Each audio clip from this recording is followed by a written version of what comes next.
I think we live. All right. We live. I think so. What up? It's your boy Medium Frank. And Dark Ruffalo. Oh my god. Y'all know why they call him Dark Ruffalo, right? Why? I don't know. He's just a really good guy, and I miss him, and I hope he's doing well. Well, thank you, man. I love you too. We're not joking during COVID, guys. Yeah, no jokes right now. You know who else we got? We got Xani Devito. Fuego as a hot damn Cheeto. How's it going, everybody? How you doing, sexy? Where are you calling from? I'm calling from the Death Star.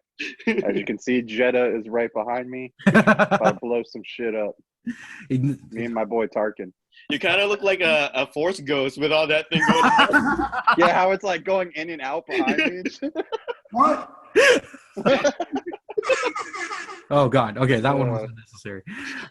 But yeah, man, I missed you guys. I mean, not Xani's. I see you every day. We live in the same house. We're just in different rooms right now, so we could get the audio and the stuff.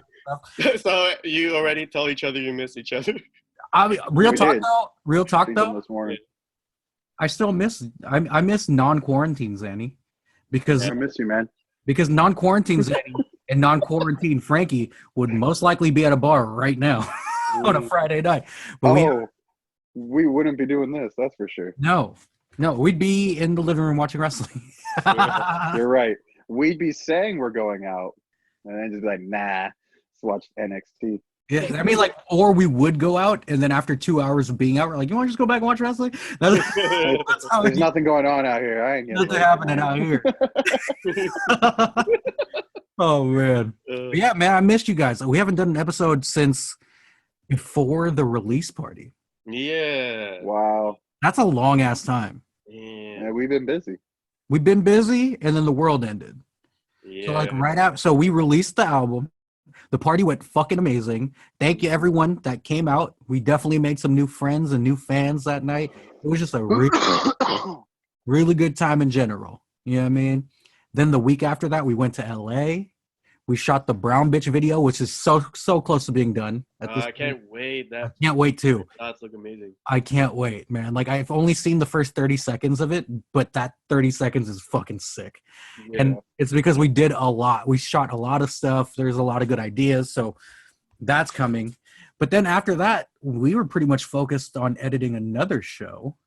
Yep. Talk about that. Not another B movie. And we did 5 Element Ninjas, which is an old movie. Yeah, you'll see it. We had a lot of laughs. Yeah, it was really fun. Yeah, so you guys watch out for that. It's gonna come out. It really came out a lot better than I thought it was going to. Me too. No, yeah. Honestly, I thought it was going to be a little bit boring, but we're funny as hell. Yeah, yo, real talk. We gotta give it up. We are entertaining people. We gotta give it up to us. We are fucking funny. Yes. Kyle, when Kevin left the room for a minute and then it was your time to shine, I was dying when I was watching that shit, bro. I'd be a bastard, that part. I'd be a bastard. I mean, it's also fun editing back to that time just because of how drunk you were. And it's just funnier the second time. Like, there were things I didn't know were funny until I rewatched them. The crazy thing too is, like, this episode so far that we've shaved down, really funny. But the funniest parts are the stuff we couldn't keep in the episode. Yeah, right. Yeah. So, look out for that. What do you think we could put that out? Maybe like a week, 2 weeks? Probably. Yeah, I could probably do it in a week. Yeah. I mean, what else we doing, right? We in fucking quarantine, man. Yeah, we're in quarantine. So who's coming to store stuff? For real. But right, go ahead. Here it is. It's happening. No, but begun. Since obviously the main topic of the world right now is the coronavirus, COVID-19, how it's impacting everybody and shit. And since we haven't really seen each other in a while, how you guys doing? How are you holding up with coronavirus? What are you doing during coronavirus? How are you dealing with it mentally, spiritually, sexually? Yeah. All right, you want to go first, Danny, or? Oh, sure, yeah, absolutely. I've been, the normal me, drinking, but more than usual. And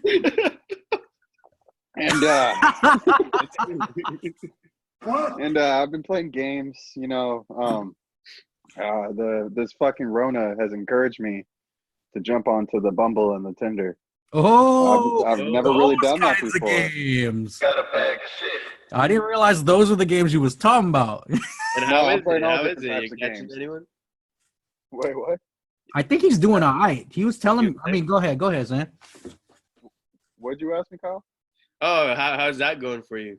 Oh, pretty good. Yeah, pretty good. Right now, I'm entertaining some people, and they're entertaining me. So it's a good time. Shit that I've ever heard come out of Xani's mouth. I know, right? Entertaining. No, the past 5 years. Because 5 years, maybe 6-7 years ago, Xani was Tom that talk. But then the past 5 years, he's been domesticated. He's been like a tiger in a cage. But guess what? Tigers in cages, they don't stay domesticated long. Ask that little lesbian bitch from fucking Tiger King. That whole arm came off.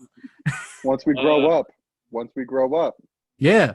We turn violent. You gotta euphemize them if you can't fucking let them. Euthanize. Well, I'm glad to hear that you're keeping yourself busy.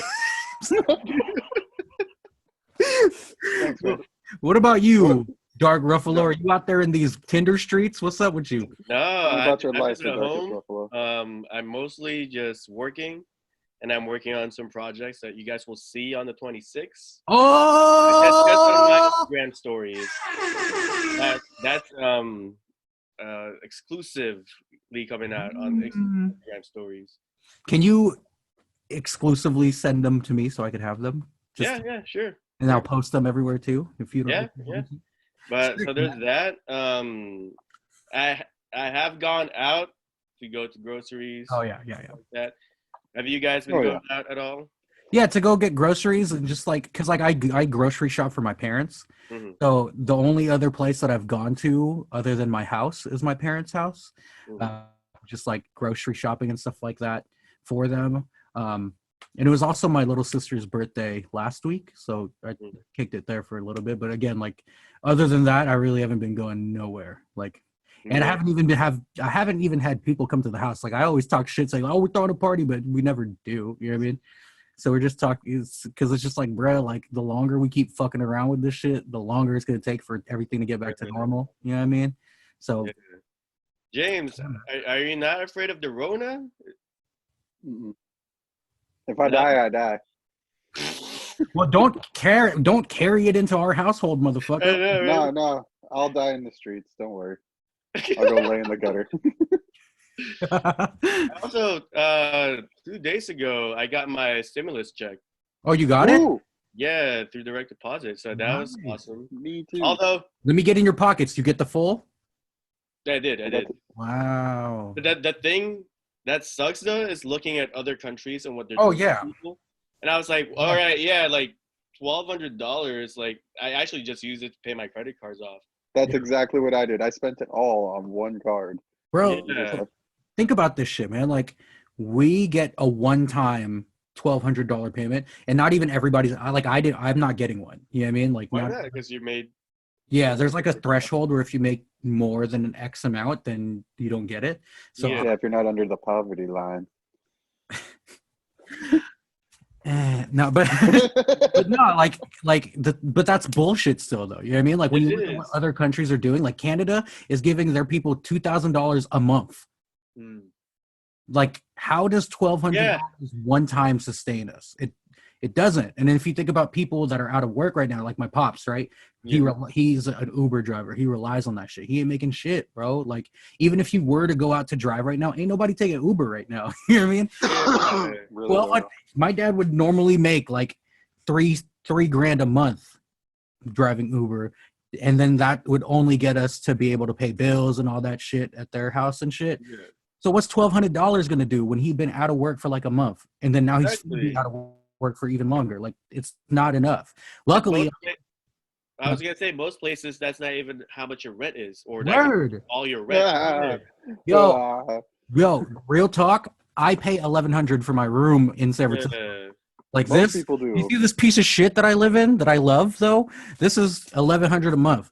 That if I was fucking like an Uber driver, I'd be fucked, bro. Like, what the fuck am I supposed to do? You guys see what I'm living in, though? You guys see how I'm living? Yo, you talking about the poverty line? You well above that motherfucker with you out there, man. I got money hidden. You got I got gold bars underneath the mattress. You got units. You don't got money. You don't got dollars. You got units. I got units. You got to transfer units, brother. I got imperial credits, motherfucker. But yeah, man, like I don't know how people would like sustain themselves during this. As much as like I complain about being inside and all that shit, I am very acutely aware of how like fortunate I am to still be able to work. This time I think everyone here, we're all still working and making money this time, so like we should feel very fortunate and lucky that during this time like this we're not missing out, because I know a lot of motherfuckers that are like struggling. Right? You know? Yes, we do. And I'm happy that I'm able to like help out my folks and shit, like so you know, like it's a weird ass time, but I think there's like silver linings in it, you know what I mean? Like I've definitely found myself to be in a more like grateful state of mind lately, just given kind of what's going on and all that shit. Like it's weird, like I feel like I'm in this little ass bubble, right? Like if I didn't like choose to like understand what's going on with my parents and help them out, and then just choose to understand what's going on around the world and shit like that, I would be so unaffected right now, and that fucking scares me, because I know there's 30 other people that's in this same bubble that does not realize they're in this bubble, and they just like won't check their privilege. You know what I mean? Yeah. It's definitely opened up a lot of discussion about our society and economy's run. Yeah. You know, because like our economy's tanking right now, and that's why like even Trump wants to open it as soon as possible. But then you're just putting people in danger, you know? Yeah, facts. Yeah. Yeah, and it's not like people can choose this. Right. Yeah. And like, isn't Florida opening up beaches and parks again this week? Like, what the fuck are y'all doing? I didn't hear about that. I know Texas is going to open up everything in the next 2 weeks. Crazy. They're going to open up the state again. They were the last one to close, first ones to open. Because there's not that many people in Texas, you know. No, not at all.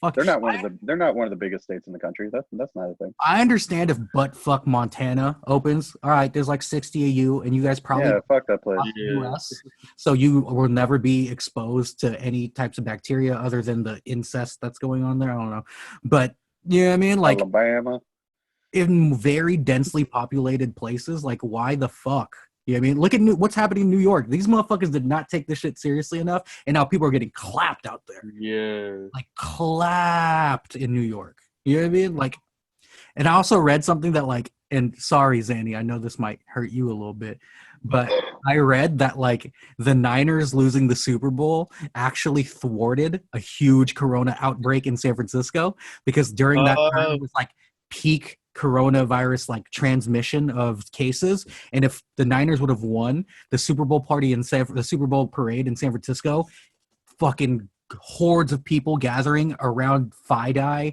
Market Street in Chinatown.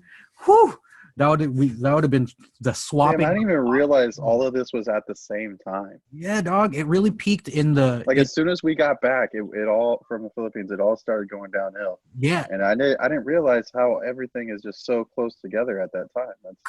Like I was dead ass in Wuhan, right. December 27th. I was in Wuhan. What the fuck? Imagine if I would have went like 3 weeks later. I'd be stuck in Wuhan still. That's crazy. Yeah, that's insane. This whole shit is insane. And it's like, I think about it too, like, what do you think the long-term effects? No. Oh, no. Oh, there you go. Long-term effects? Yeah, like, do you think this is going to, like, not only with the economy, I think just, like, society in general. I mean, first of all, it's the thing that's scary is that, remember how I was playing that game, Plague Inc.? Yeah. So, like, what's interesting to me is while the corona, we started hearing about it in the news, like, at first, people weren't taking it seriously. Mm-hmm. But after playing the game, I was noticing, like, in the game, they have these headlines that let you know how the world's progressing, how your disease is progressing, right? Yeah. And the same headlines that they have in their fake news channel was echoing the real world. So that's when I started realizing this shit is serious. Because Pandemic's a crazy game, bro. Huh? Pandemic is a crazy game. It is. Because like I realized, like through that's when I started realizing, okay, this is real. Yeah. But it's still, even till now, it's like unbelievable as fuck because it happens so fast. Yeah. And like you were mentioning, it's like the end of the world. Like it's scary. In the game, what's scary is that and I'm not trying to spread any fear or anything. It's just like in the game, what I think about a lot is that your whole goal is to spread your disease without getting noticed. Mm-hmm. And a lot of time for it to be not noticed, it's like you don't give symptoms to your disease. So some people are asymptomatic. Yeah. But then it could like if you have the disease, even if you're asymptomatic, that could still evolve, and then you could still get sick from it, even though you weren't showing any symptoms. Right. It's just scary to think about, like it's fucked, man. And like it's one of those things too, where it's like it seems like it's always happening somewhere else. Yeah. Now it's hitting closer to home. Like I had somebody that passed away this week that got coronavirus, and this was somebody that had gotten shot at, has gotten stabbed, has been in prison, and they die. And the thing that finally clapped them is coronavirus. Like, yeah, that shit's like, again, like it's one of those things that it always happens somewhere else, Yeah. Until it happens to you. You know what I mean? Right. So it just like further cemented that I'm like, I got to take this more seriously. Not that I wasn't previously, but like even more so. You know what I mean? Yeah.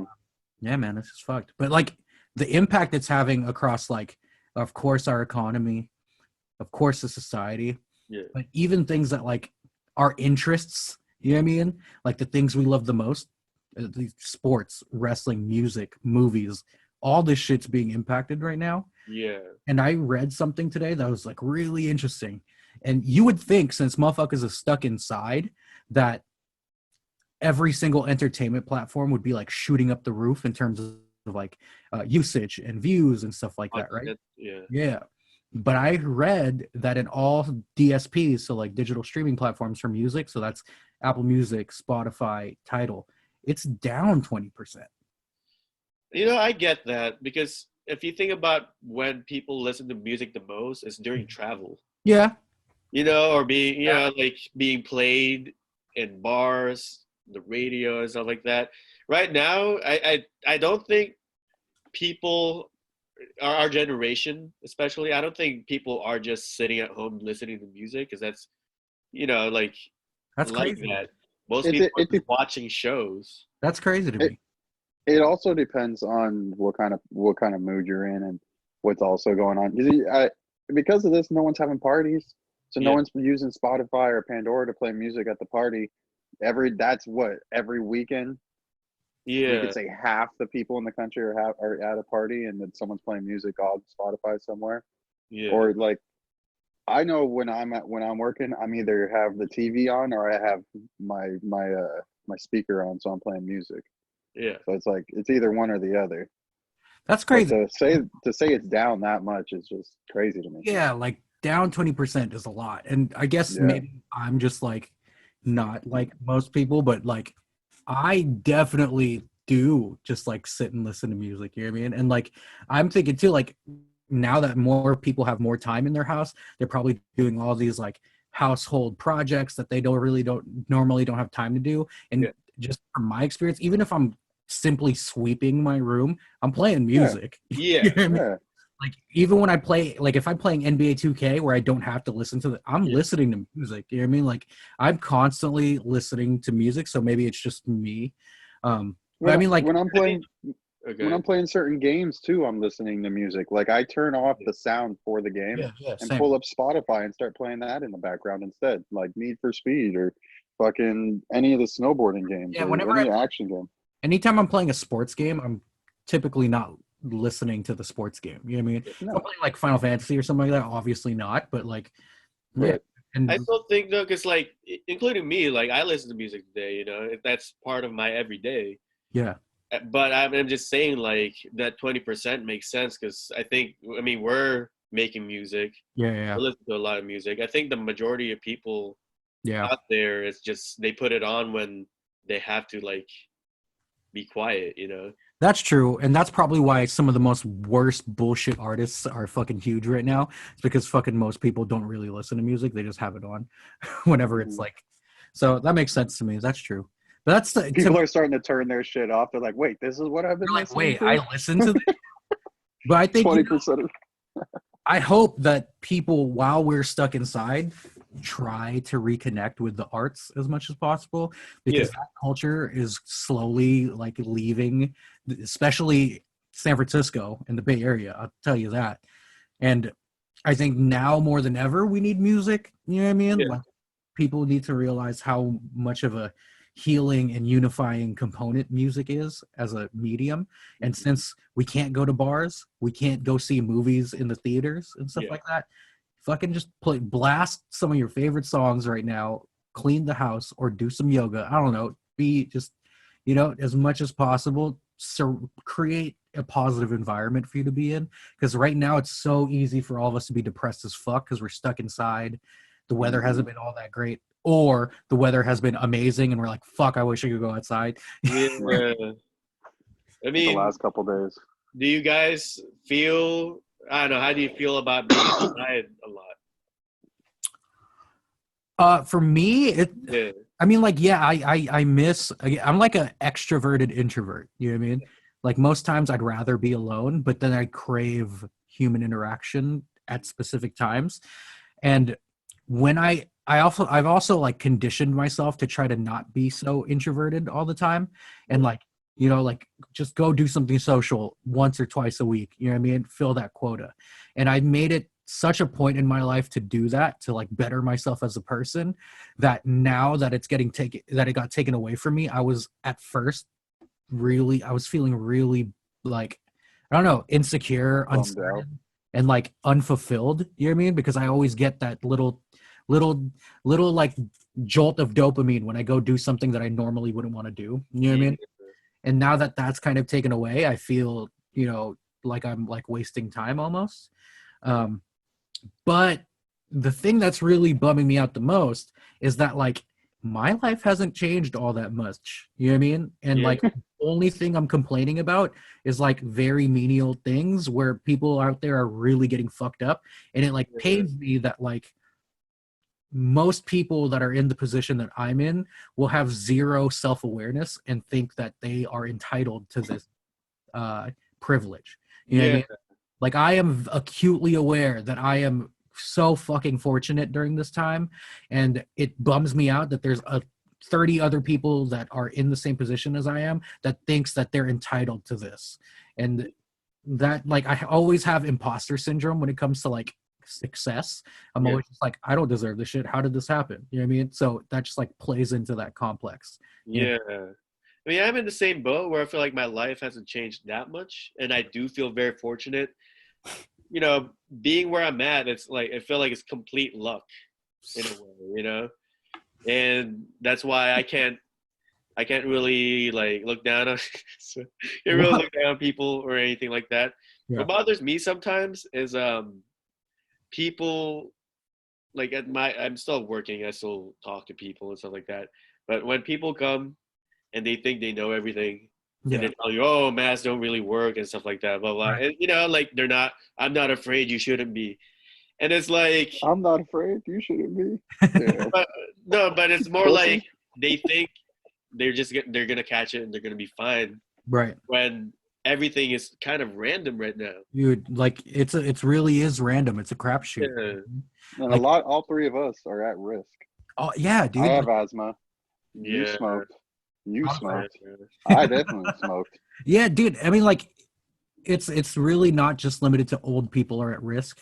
People with health problems are at risk. There was an Olympic swimmer who was like a 3-time Olympic swimmer. That's like the top of athletes, and they died from coronavirus, and they were asymptomatic for a long time. Like, it could clap anybody. Like, the way it affects your body is fucking unique to you, and you shouldn't feel like you're immune to this shit, because you ain't. It's crazy. I'm immune. You're immune? Yep. You know why? Why? My privilege. Wow. Also because he doesn't go outside, so it's like, how can you catch something in here? He's been on the How can I catch it if I don't bring it around? No, Xani's not like meeting with hoes. He's just like FaceTiming with them, right? Oh, okay. Right. I've done a couple FaceTimes. Let me tell you, this is the most awkward dating scene in the world right now. Okay. Facts. This is the worst date. I'm like, hey, I have a beer. Like, you have a drink? Yeah, cool. How was your day? Here's the thing, Xan. Here's the thing, Xan. It's a good thing you got personality, because all the pretty motherfuckers that don't got personality is struggling right now. That's why the girls you have been on FaceTime calls with, they got by with being hot. Now you got to talk to motherfuckers and you can't hold a conversation. Like, fuck that shit. I think there's only one girl that I've talked to so far that can actually hold a conversation.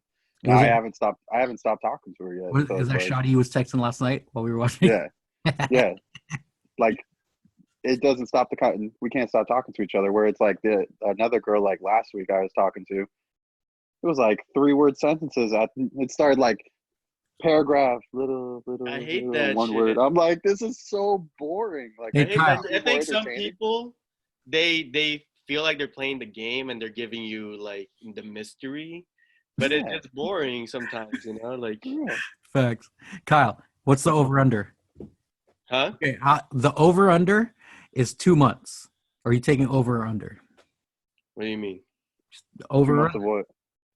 Until Xani gets into another fucking relationship. Oh. Over under 2 months. I don't know. Well, he's already not. He hasn't stopped talking. Serial monogamous strikes again. Hey Kyle, let me just help you out. I would go with the under. It's the safe bet. Knowing me. Like, I have 0 plans right now, but shit, that's what I always say. We're never getting Xanuation 2. It's never coming. Hey man, if it makes you happy, you just gotta make sure that you're not just rushing into it either. No, I'm gonna work on Baywatch. Especially Tinder. I gotta say, especially Tinder. So so that's the over under is 2 months, and who's taking the under? I'll take the under. I mean, if Xani himself gave me the tips about the inside scoop. That's inside trading. That's illegal. Inside trading. Yeah, Martha Stewart, get the fuck out of here. All right. Oh man. Get the fuck out of here. Go make something with Snoop Dogg. But like the coronavirus is impacting so much shit, and like all facets of entertainment too. Mm-hmm. This past Wednesday, the WWE laid off the most employees that they ever have, all in one day. In history. Yeah. In the history. And the crazy they even talk. Sorry, go ahead. Sorry. No. It's all good. The crazy thing is that if we were only looking at the on-screen talent that they released, that was already a lot. And those are the wrestlers, right? But those are the ones that got publicized the most because they're the ones on camera and shit. But then then look at the producers and the behind the camera, who are most of them are former wrestlers themselves, and then just corporate staff that got laid off. It's like, holy shit. Did they wait, you were saying they laid off some wrestlers too? Yeah, they released a ton. Some is an understatement. Yeah. Do you have the list on you, Xan? I do not. You know what I was thinking? If it would be cool if all the wrestlers right now, instead of wrestling, they could like play online wrestling games, There's a channel called Up Up Down Down. Yeah. Which is a gaming channel run by Xavier Woods, who's a wrestler in the WWE.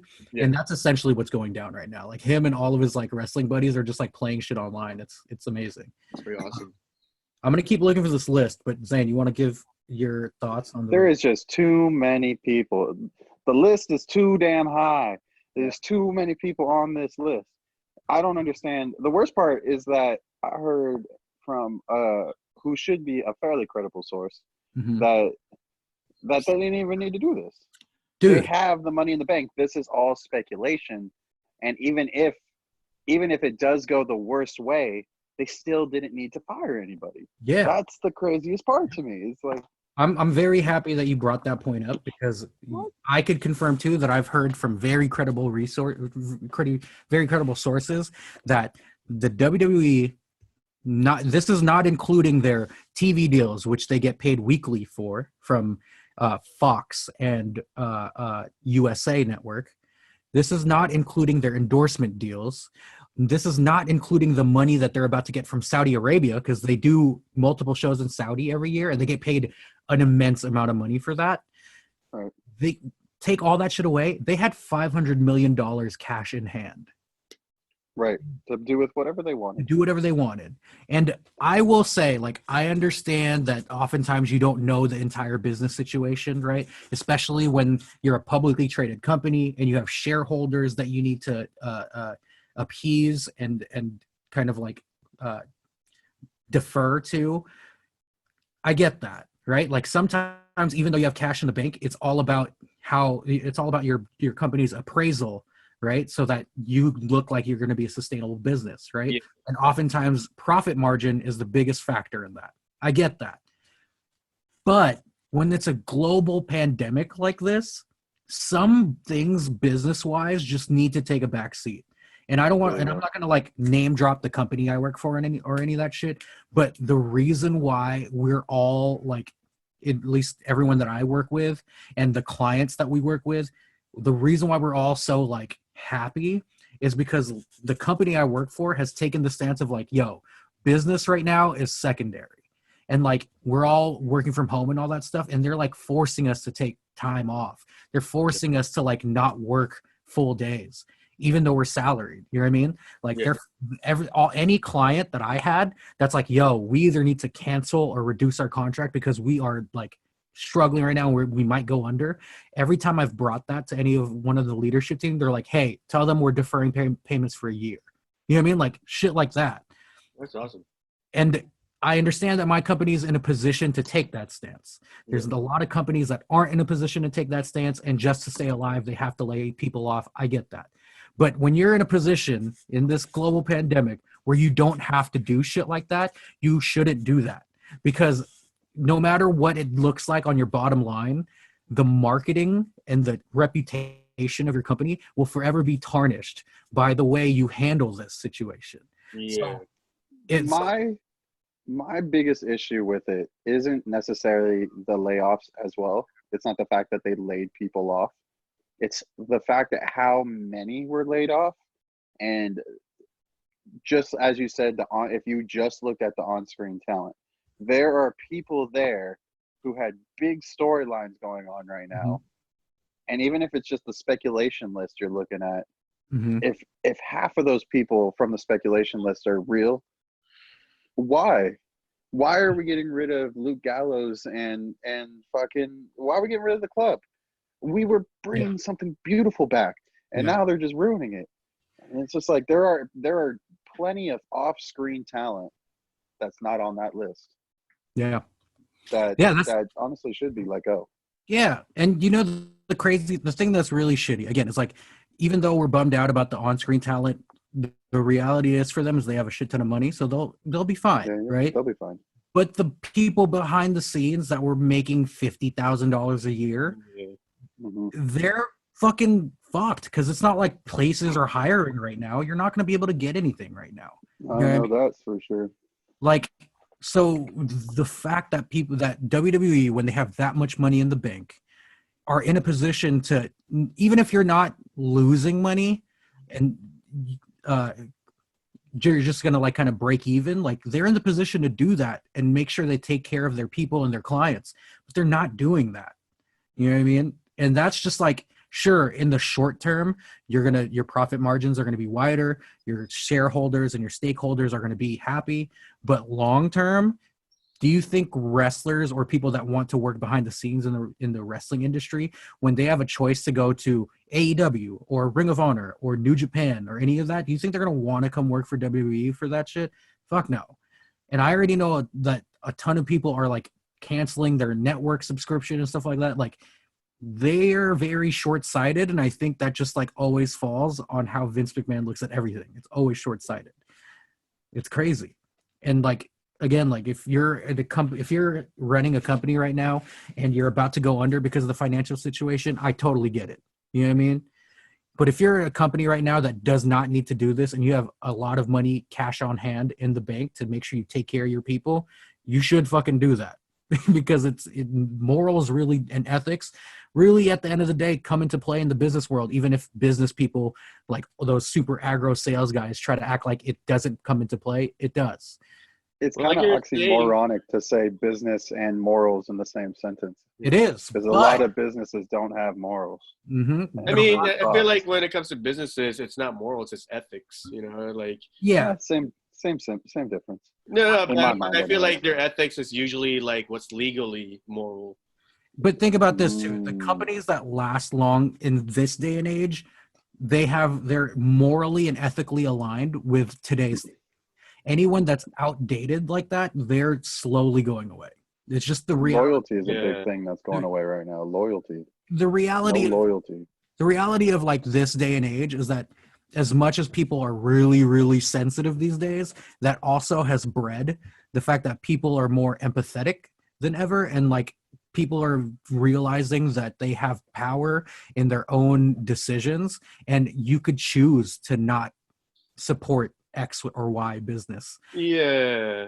So, but like you're saying, he's short-sighted because it's not like everything's gonna be closed forever. Yeah. And once that opens, I'm sure they can make that money back again easily. You know, he's the biggest. They're the Disney of wrestling. Yeah. They don't need to do this shit. And speaking of which, did you hear that Disney's getting like a huge bailout loan? Yeah, they're struggling. Of course. Which is crazy. Of course they are. How? But well, like, you know how many movies they had to stop and how many shows they had to stop production of? You know how much money they lost by having to do that? Dude, their theme parks. Billions. Theme parks too. Like theme parks are shut down. Yeah. Oh yeah. That's just like, but that's like what, 25% of their revenue? I feel like movies and videos are like the other another like 65-70% of the revenue, and then 5% is toys. And I feel like they probably get enough money through licensing for their intellectual properties and their merchandise. Yeah. Probably didn't need to get $1.5 million. Maybe sorry, $1 billion. Like, but I think we're thinking about Disney as like Disney itself, but they own so many things that are also probably going down. That's true. Well, yeah, they got Disneyland China, they got Disneyland Japan, they got Disneyland LA, Disney World. Yeah. They got Disney World Europe. Like, there's so many parks. There's so many things right now that are just going under because they're not being. I wonder, though, I would be very interested to hear what they do with that bailout money.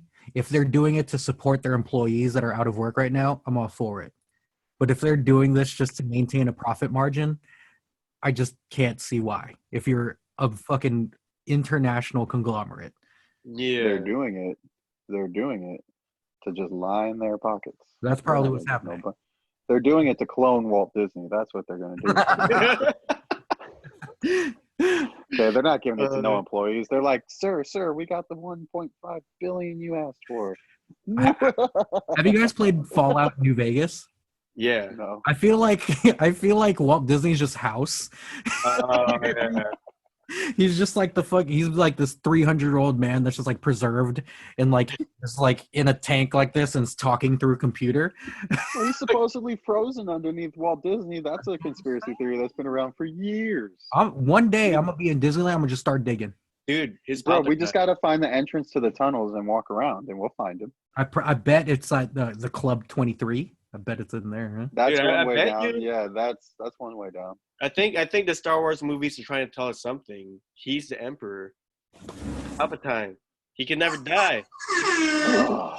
That was one of the dopest things you've ever said. That's awesome. He is the Emperor. But only like us nerd-ass Star Wars fans will get that. Yeah. Nazi mice are gonna come take over the world. Nazi mice. It's gonna be a bunch of Mickey Mouses walking around doing the Nazi march, like, hi, old Disney. Gosh, Mickey, why don't you like the Jews? Did you know Goofy was a Jew? Goofy probably is a Jew, huh? Bro, we watched Community last night. You gotta say the whole word. Oh, you can't just say Jew. What is it? Oh, yeah. Jewy? Jewy? Oh, I didn't know you were a Jew. It'd be nice if you said the whole word. Okay. Oh, I didn't know you were Jewy. Fucking Pierce, man. That guy's hilarious. Oh, my God. Shit. Well, okay. That was so we did Corona in music. We did Corona in WWE. Yeah. What is anything that Corona has affected in terms of like pop culture that you guys have noticed? Well, there's like I'm just noticing a lot of YouTubers being at home, separate from each other, but still kind of like what we're doing right now. You know, it's like everyone's taking the Zoom format. Zoom is freaking popping right now. Zoom stock has gone way up. Right? But do you see, like, again, I was talking about like ethics and morals. Do you know why Zoom is like at the forefront of this shit? Because Zoom is giving their professional service to schools and small companies for free right now. Because they see long term, if we support people during this shit, when shit is popping again, we're at the forefront of everything. That's like a great example. Yeah. Businesses not looking at their bottom line and looking at the fucking global landscape and executing it properly. They're looking at the future. Yeah. They know that in the future, if they lose money now, this is an investment. Yeah. The money they're losing is essentially paying for an investment later on. It's exactly like if I gave the money to somebody instead of just losing it. I still don't have that money. Yeah. Thank you. How I'm handling it, I'm gonna make a lot more later. Thank you. That's what I'm saying, bro. Like people, like everyone is losing money right now. Stop worrying about losing money and start building for when shit's back to normal. Start spending money. Figure that shit out. I mean, quit freezing our economy. Yeah. The other thing, I guess, with the Corona that's interesting to me is it's kind of like the survival of the fittest right now, you know, and that doesn't just mean for us. It's also for businesses and stuff like that. And even societies. Like, I think it's interesting that it's like a wake-up call. Yeah. That this is happening, and then the people, basically the majority of the population can't sustain themselves. Yeah. You know, we live in a system that's not sustaining us at all. And that's true, man. And like, I think it is a wake-up call for everyone. Yeah. But at the same time, like, the scary thing is whether this is even going to change or not, you know? Yeah.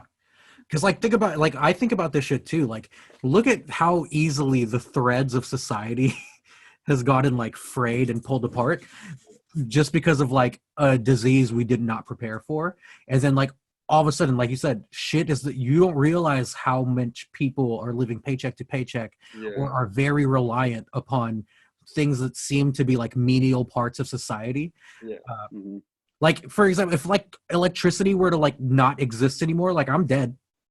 I don't have any necessary survival skills. You know what I mean? Like, I'm so reliant upon this fucking cushion that we call society. You know what I mean? I mean, that is the point of society. Like, we all fucking rely on each other, you know? Like, you're not hunting. You get all your food from the grocery store. I'm not hunting at all. Yeah. God damn it. I'm a hunter. I'm not a hunter. I'm a gatherer. I'm a gatherer. I'm a gatherer, bro. You remember Year One? You remember that movie where it's like fucking Jack Black and Michael Cera as cavemen? And that shit had me die. Jack Black wanted to be a hunter so bad, but he was a gatherer with Michael Cera. You know, Jack Black does gaming on YouTube. Yeah, Cammy just told me about that. It's funny. It's like he is the perfect YouTuber celebrity. You know, like everyone accepts him, unlike Will Smith. I could unlike Will Smith. I could probably see, though, I haven't watched any of the videos yet, but I could probably see that after a while it becomes a lot. You know what I mean? I just feel like it's funny how, like, he's this big celebrity and the quality of his, like, you know, like it doesn't look as pretty. It just feels like a He's just like recording it on an old ass webcam. But I cut you off. You were talking about YouTubers with in this crisis. Oh yeah, I mean, it's just like, I guess this applies more to bigger YouTubers that actually can sustain themselves, that get monetized. I mean, this is probably like, I'm pretty sure their viewership is high right now.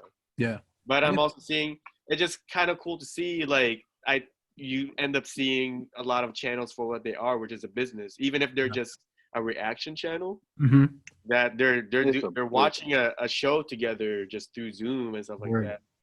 And yeah, it's just cool. Like, I'm seeing more updates and stuff like that.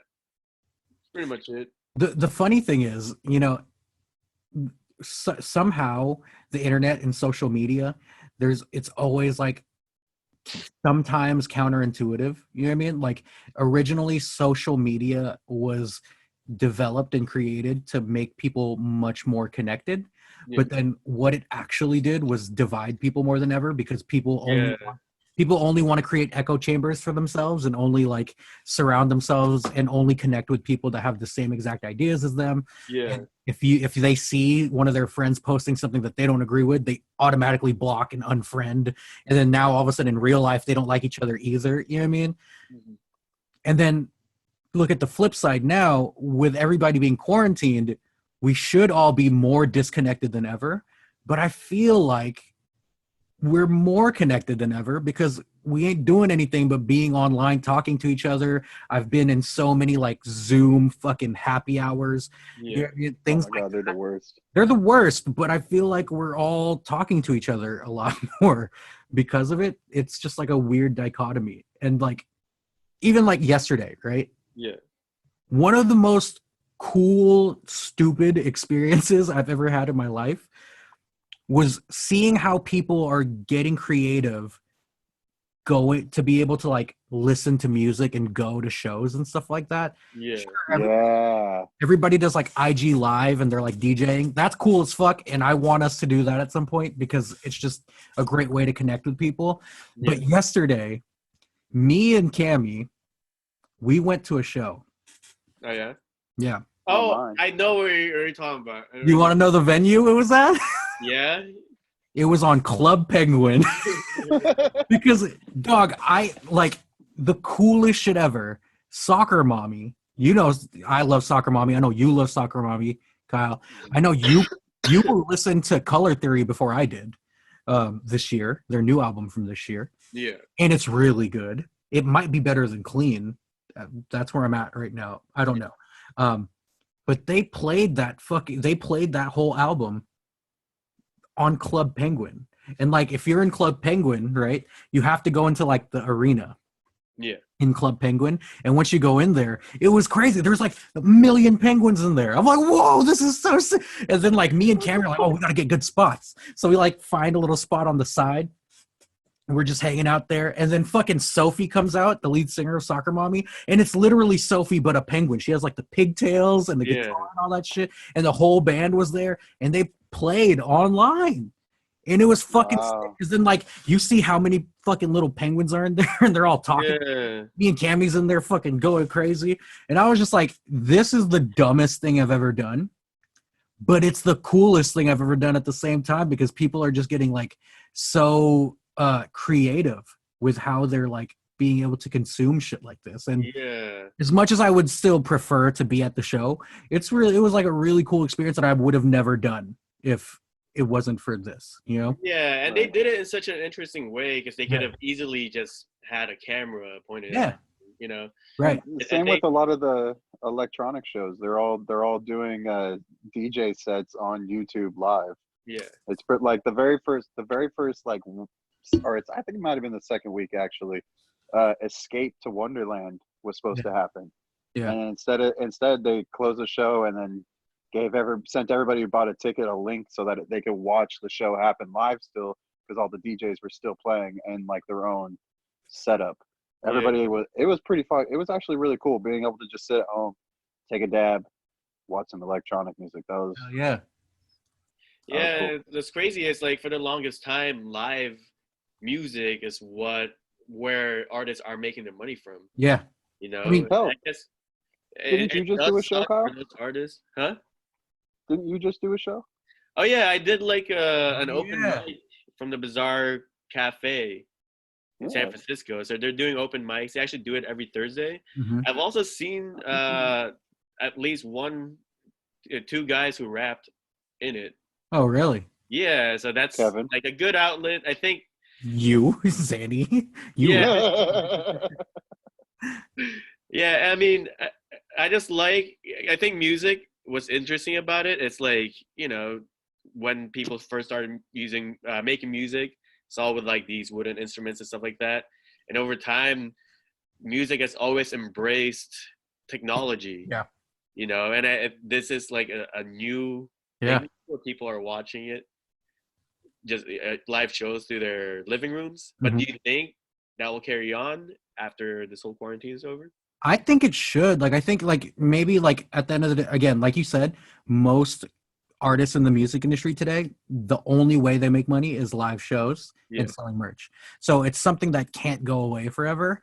Yeah. But I do think that like streaming is like this new frontier, not just with music, with just fucking entertainment in general. Yeah. So I think people would be short-sighted to not think about ways to develop these virtual online streaming concerts. You know what I mean? Like there's a way to make this really interesting. You know what I mean? One of the biggest things that I've also enjoyed about this coronavirus quarantine shit is that folks are having like song battles, like catalog battles on IG Live.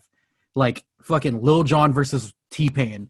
That was one of the funnest nights I've had in quarantine because it was like a Saturday night. I had been drinking, and then I just turned on IG Live, and it's Lil Jon and T-Pain just fucking shit talking each other in a very lighthearted way and playing a song. And they're like, "Oh yeah, you're gonna play Buy You a Drink? I'm gonna play fucking Shots. Oh, you're gonna play fucking Get Low? I'm gonna play fucking I'm in Love with a Stripper." You know what I mean? Like that's fucking tight, and to see their camaraderie and stuff. So I think there's definitely the new frontier, and we should definitely. Folks really need to like find ways to develop that medium, and I think we should. That'd be tight. I was just about to say, I think we should as well. I like this new frontier that's coming out of this because we're gonna be dead for a whole year. I mean, not us in particularly will be lively, but like life in general is gonna be dead.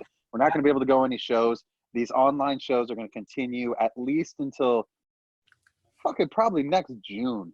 I'm probably not going to be able to go to a show. I'm crossing my fingers that we get Outside Lands next year. I'm definitely not getting it this year.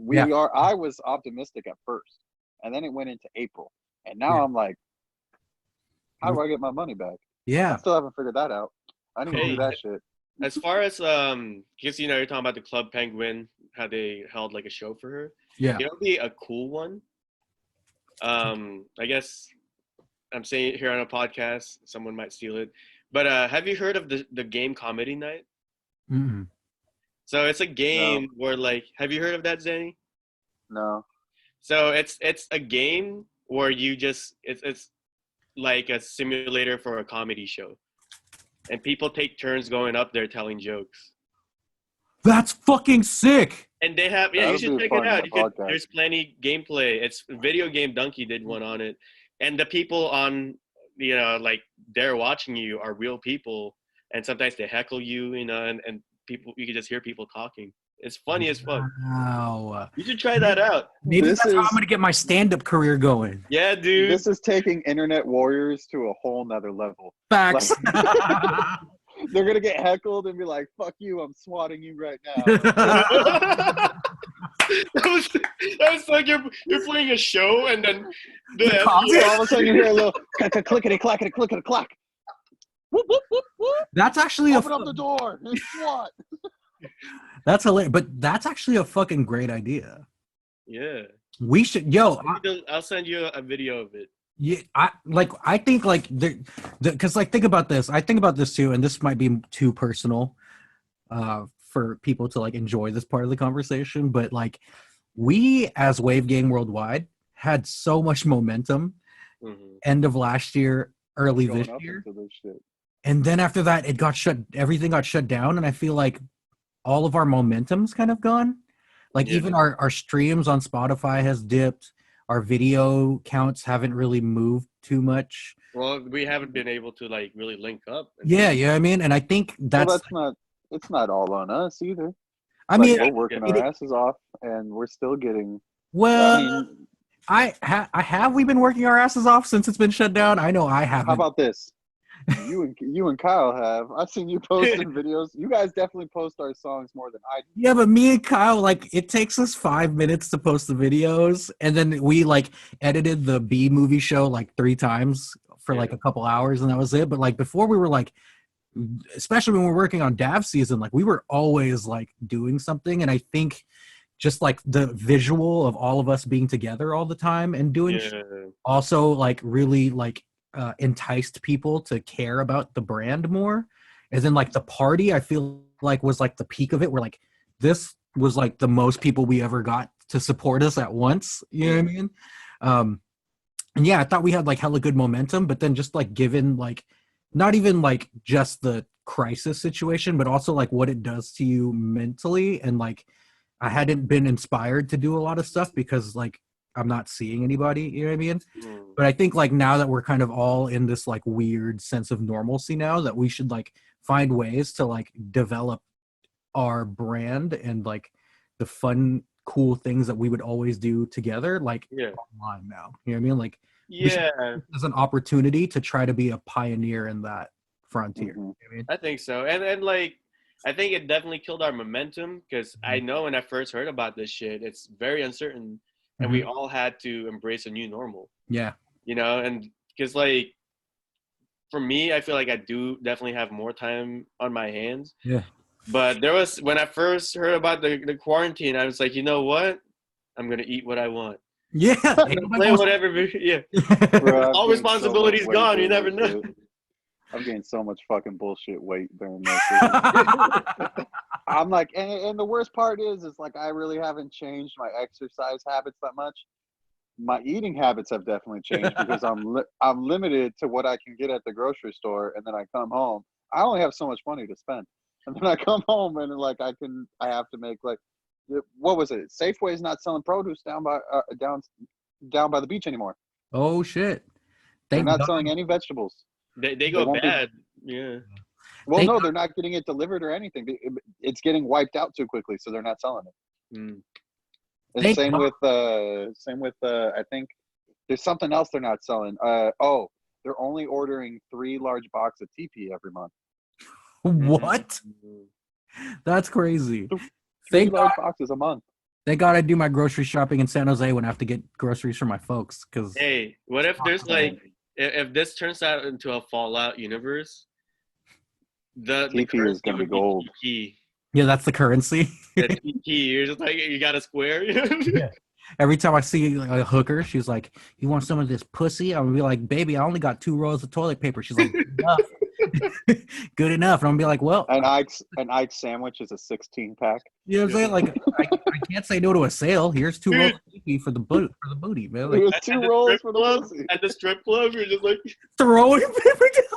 And then you're putting it like you're like sliding it into their like G-strings, you know. Like. I'm buying like a kilo of Coke, and then they're like, "You got the money?" I'm like, "Hell yeah, I do." I open up the briefcase. It's just like toilet paper. Oh my god, man. Oh fuck. Oh god. Anything else that like the COVID crisis is like impacting anything that like you guys notice in pop culture or anything like that? Maybe not necessarily pop culture, but in my life, it's affecting how I masturbate, go about my fucking life. Yeah, how many times I'm masturbating every day. Can we be honest right now? Has your average jack off per day gone up? Let's be honest. I'd say yeah. Yeah. I think it's just boredom. Some days it's you're bored, you eat, you jack off. What's more it's more like I've answered 3 emails. I deserve it. I deserve it.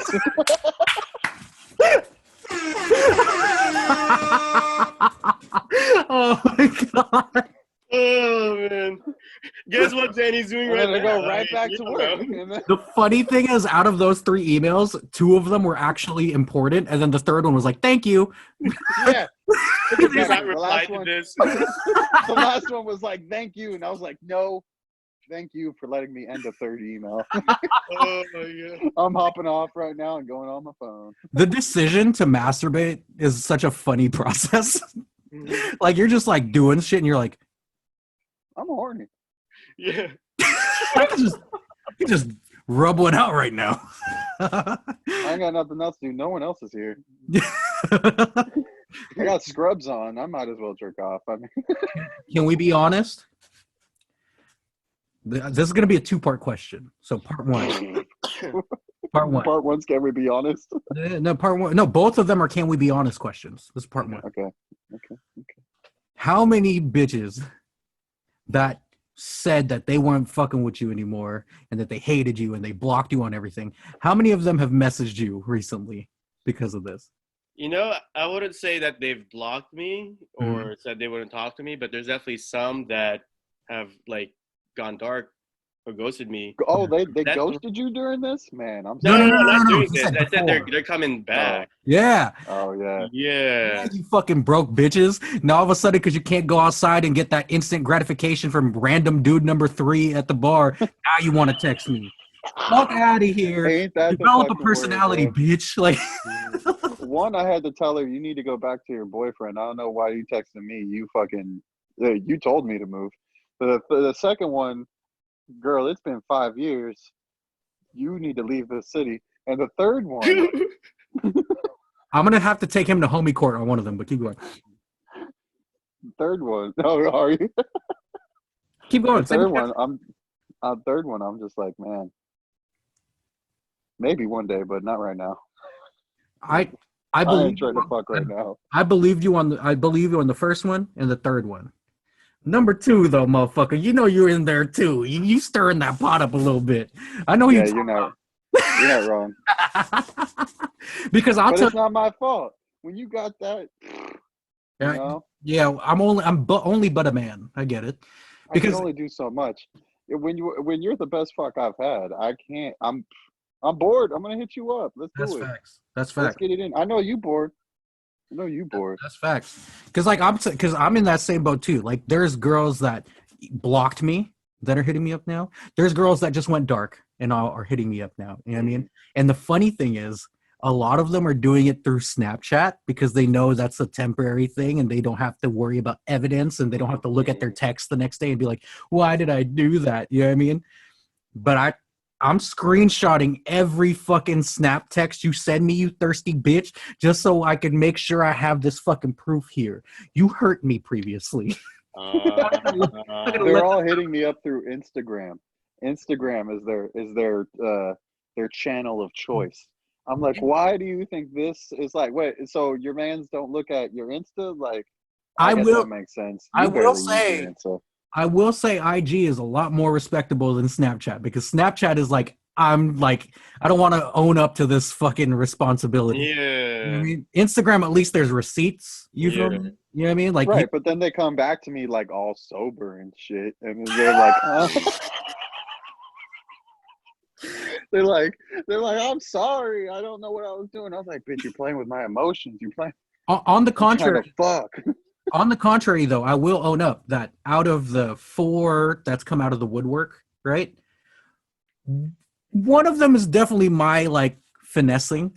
You know what I mean? Because I know this person looks at my story all the time. So I just like drop little shits in there that I know that she only knows that's like our thing. And she takes the bait every single fucking time. You know what I mean? I know which one you're speaking of. You know which one. You know, everybody know at this point. Like, you know what's sad? I don't think she knows. I don't know. Like today I did one again. You know, like the 30-day music challenge is the easiest way to get them. Like yesterday was like a song that makes you happy. I put a song that I know that she knows that I know and she knows, and that was like a thing that we had a commonality about. And then she responded to it. She replied, and I was just like, "You bitch." And then after that, I'm acting like I didn't want the conversation. You feel me? But all right. You know what I mean? So like I'm owning up to some bullshit too. Yeah, because at that point, I feel like you're incepting 2 people. Exactly. Yourself. Myself, too. I'm fucking selling myself this dream. But what else? I'm selling myself. Right, you get all caught up in it, and she's all of a sudden not into it anymore. You're like, damn. Now I'm hurt again. I did this to me.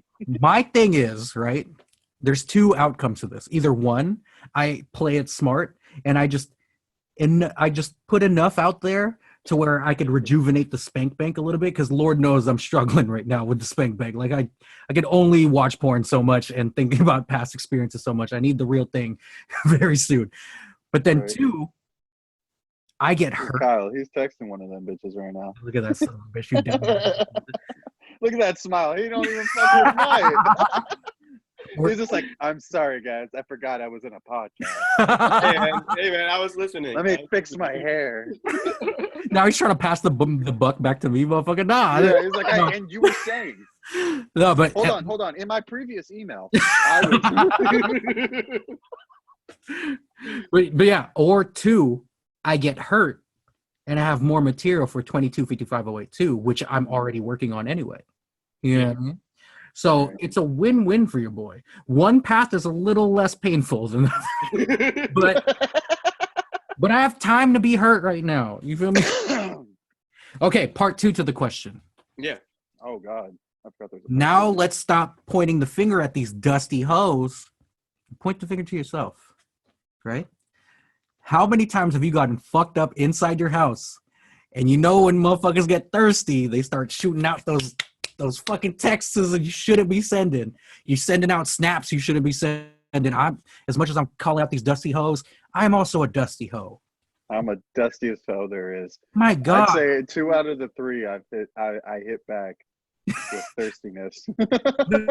No, but those are the ones that initiated to you though, right? Yeah. Which have you initiated? Because I have, bruh.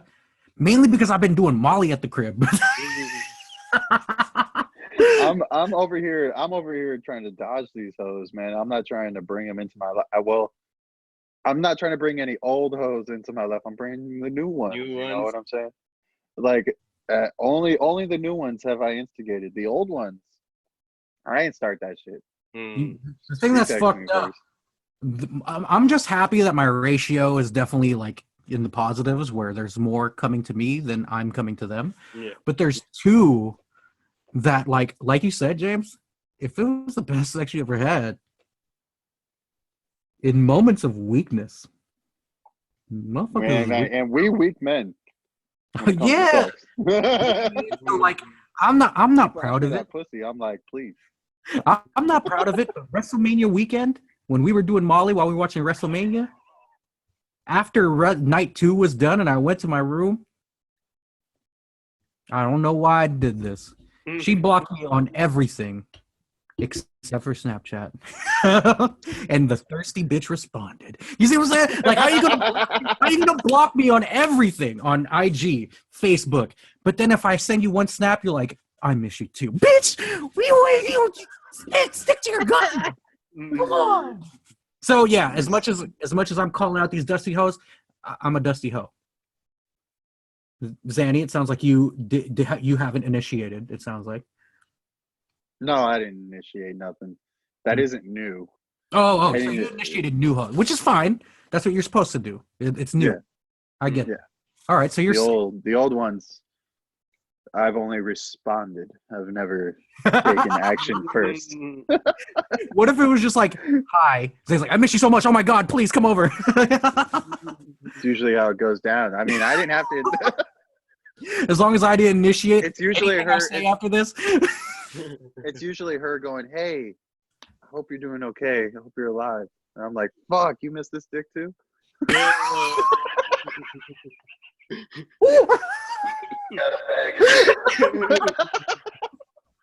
Oh my God. What about you, Kyle? As far as reaching out to them, I feel like it's not the corona quarantine that did that. I feel like you was finna do it anyway. It's still the same. Oh, I gotta happen no matter what. I gotta take you to homie court for one thing though. What? Because your moms and my moms talk a lot. Oh yeah. And your mom asked my mom to talk to me to talk to you. Oh, okay. God, she was like, hey, can you have Kevin talk to Kyle? Because we're all in lockdown, but Kyle keeps having this girl come over. I was like, and I told him, I was like, I am not trying. The start of the podcast, this motherfucker tried to rip me for talking to bitches, and he's having some chick come over. I have to call him out. Dog, like, the funny thing is, though, as soon as my mom said that to me, I was like, no, I'm not gonna throw salt in this man's game. I'm so jealous of him right now. He got a bitch to break quarantine? His stroke game is so good that this girl is willing to risk her life to go get that pump, splash. Because none of my hoes is like, hey, I know we're in lockdown, but I'm coming over. None of them said that. They're all just like, oh, I wish the quarantine was over. I'm like, that helps me none right now. But he got him coming over, so I respect you. So I She's like, want to be quarantine booze? So the only reason why Kyle's like, yes. So that's the only reason why I had to take you to homie court, because previously you were like, damn, James, you're not afraid of coronavirus? I know. Yeah, your mom's coming at Kevin.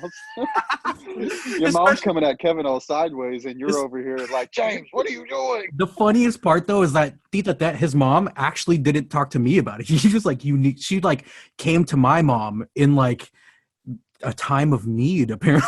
I was like, he's fine, bro. Yeah, she also like talked to my sister about it. Really?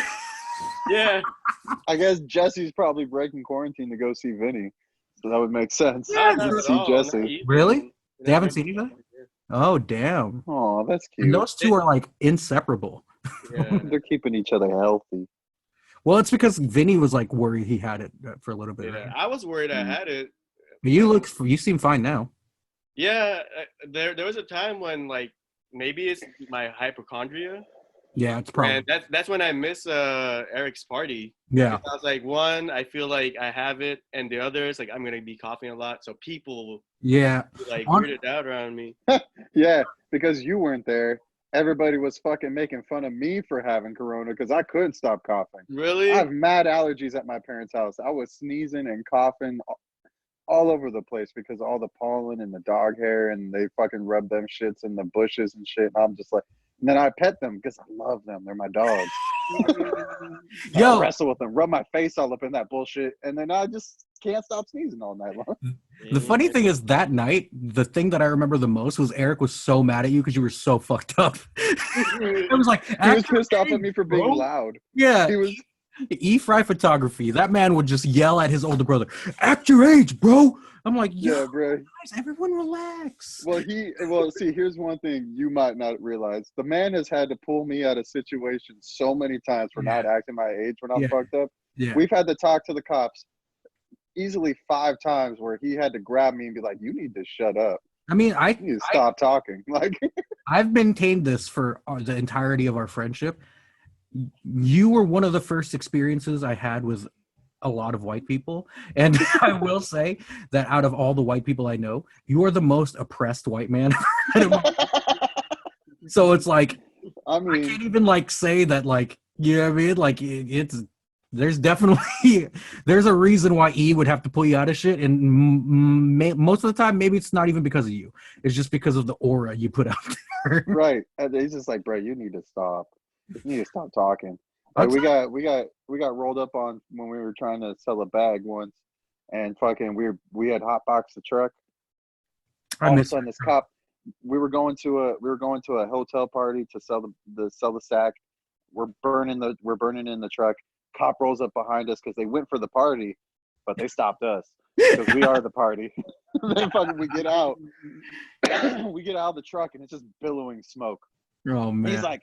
He goes on the speaker, get the fuck back in the car. And we're like, oh, all right. So we sit back in the car, but we're letting the doors open because we want the smoke to pour out as fast as we can, right? Yeah. The cop gets out of his car, walks up into the smoke and goes, whoa, steps back. I'm getting high just standing here. What are you doing? my buddy Joey Bozzy. This man just goes, nothing. I hope Joey Bozzy pouring in this cop's face. He's just like, I hope Joey Bozzy's doing good, man. Yeah, maybe one day. I pray for that boy. Yeah, I love that man, but I can't see that man. Yeah, me too. It's like, and then Eric was in the car at the same time, and the cop's like, "How old are you?" And we tell him we're both 18, and then Eric's like, "I'm 16," and he goes, "Who?" And I'm like, "He's my little brother. It's fine. Like, he's gonna smoke weed, if he's gonna smoke weed with anybody, you might as well smoke with me, right? Mm-hmm. And the cop was just like, "Are you fucking retarded?" Like, and then Eric was like, "You need to shut the fuck up." And that's how the night went for the rest of the night. Which led to Eric's birthday party going, yeah, at your age, James. At your age. How old are you? Do you see how you're acting? I'm like, Eric, I'm having a great time. I was like, you didn't see me singing fucking Bohemian Rhapsody like 20 minutes ago? I was acting worse, bro. But you know what the funniest part is? So my dad's upstairs, right? Mm-hmm. And he thinks we're singing Happy Birthday over and over and over and over again. He's just like, oh, the first time they heard us sing, he's like, oh, that's nice. They're singing him Happy Birthday. Did they get him a cake? Mom goes, no. 15 minutes later, he hears singing again. He goes, he's fucking with them. Are they singing Happy Birthday again? Another 5 minutes. They keep singing Happy Birthday. I am sick of hearing it. Meanwhile, I'm downstairs singing fucking "Soup." Would you be my Superman? Will you still call me Superman? That was a fun ass night, though. Like, I was weirdly like. For some reason, every time we throw a party at your parents' house, it's always like lit. Like, yeah. Their parents are just like, hey, your parents are like, hey man, don't be a player, I'll be upstairs. Right. They're like, hey, you want to get fucked up? Cool, don't leave the house. Yeah, just stay at the crib. Stay here. Don't get me in trouble because you fucked up. And then I always get to stay in the guest bedroom because that really is my room anyway. So, yeah. Like, while Adam had to sleep on the couch, I was like in a room all like sprawled out. Oh, it was great.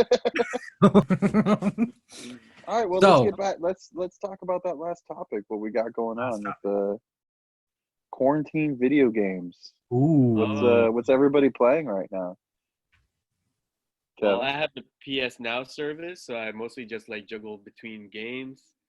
Have you guys played the Spider-Man PS4? Mm-hmm. Oh yeah. Yeah, I beat that shit. That shit was so much fun.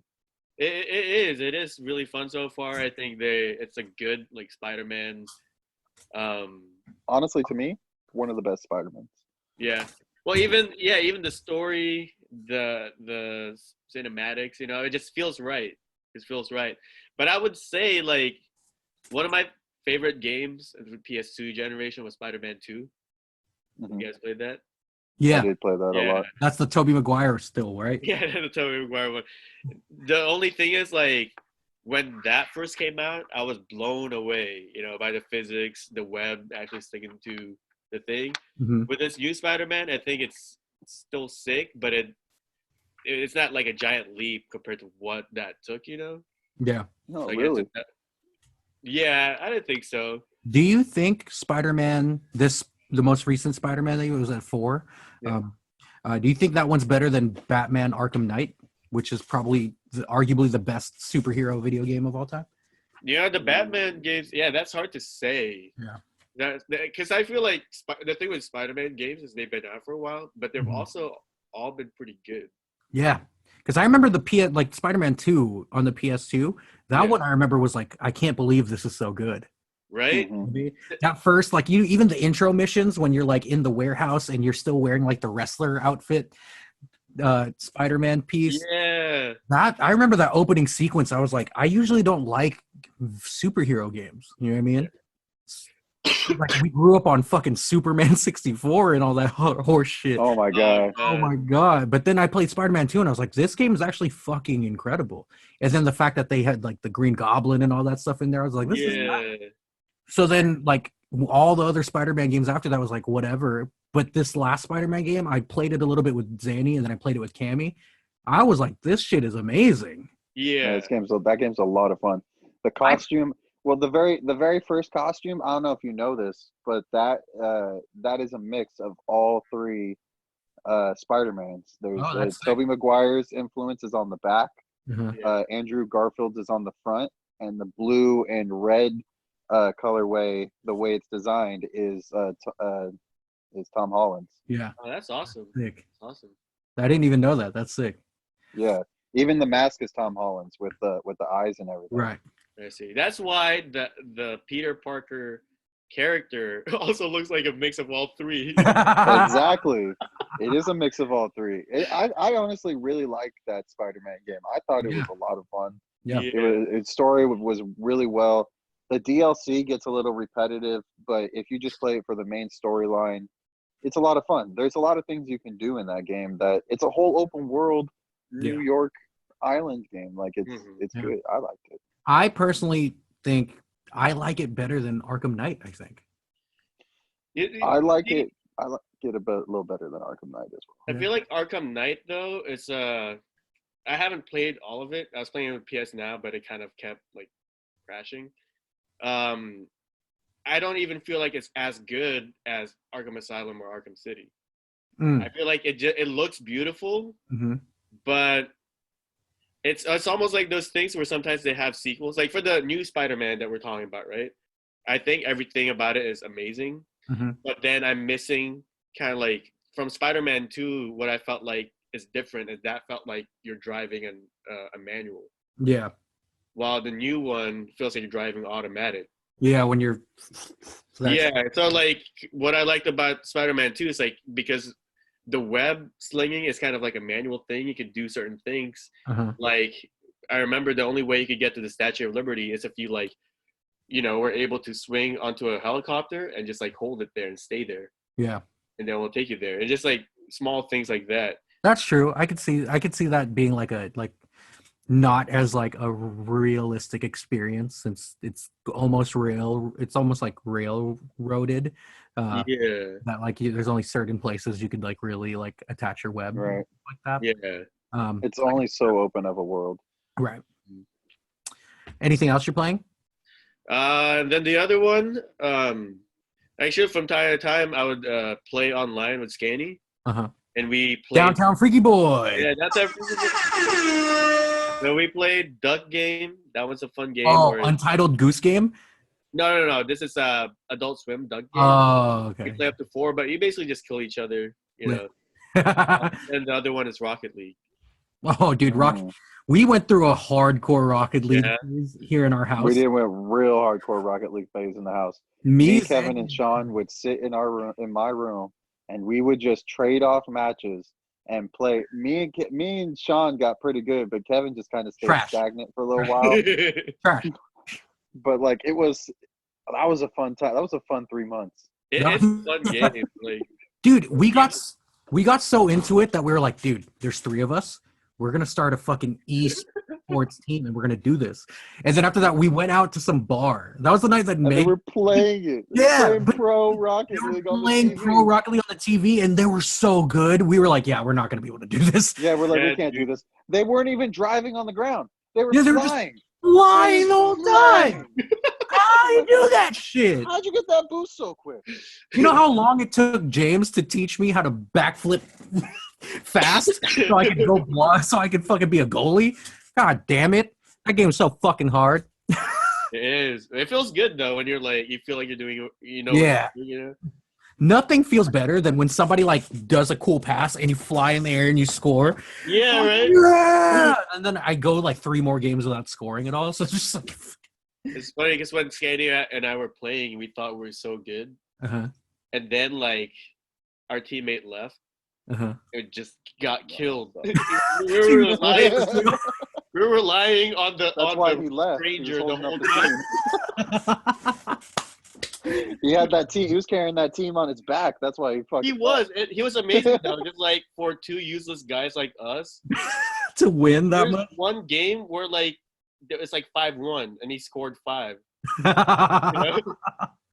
Oh, I'm just happy when I hit away the ball from like an enemy. Yeah, you're like, got it. I'm gonna jerk off now. What about you, Zan? What you playing, bro? I got 2 games that I'm kind of entwined in, and one's obviously Animal Crossing. Oh yeah, pick that up. So good. Pick that up. It's beautiful. It's a great game. I got to go check on my town after this. The second one is Days Gone. Yeah, that was a really good zombie game. Yeah. Big fan. Makes me feel things. Very emotional. That game is like perfect for you as a person because it's like Sons of Anarchy, zombies. Right. Put it together. Right. That's Xani Devito. It's like Sons of Anarchy, zombies with a fucking Far Cry layout. Yeah. I can't get enough of the game.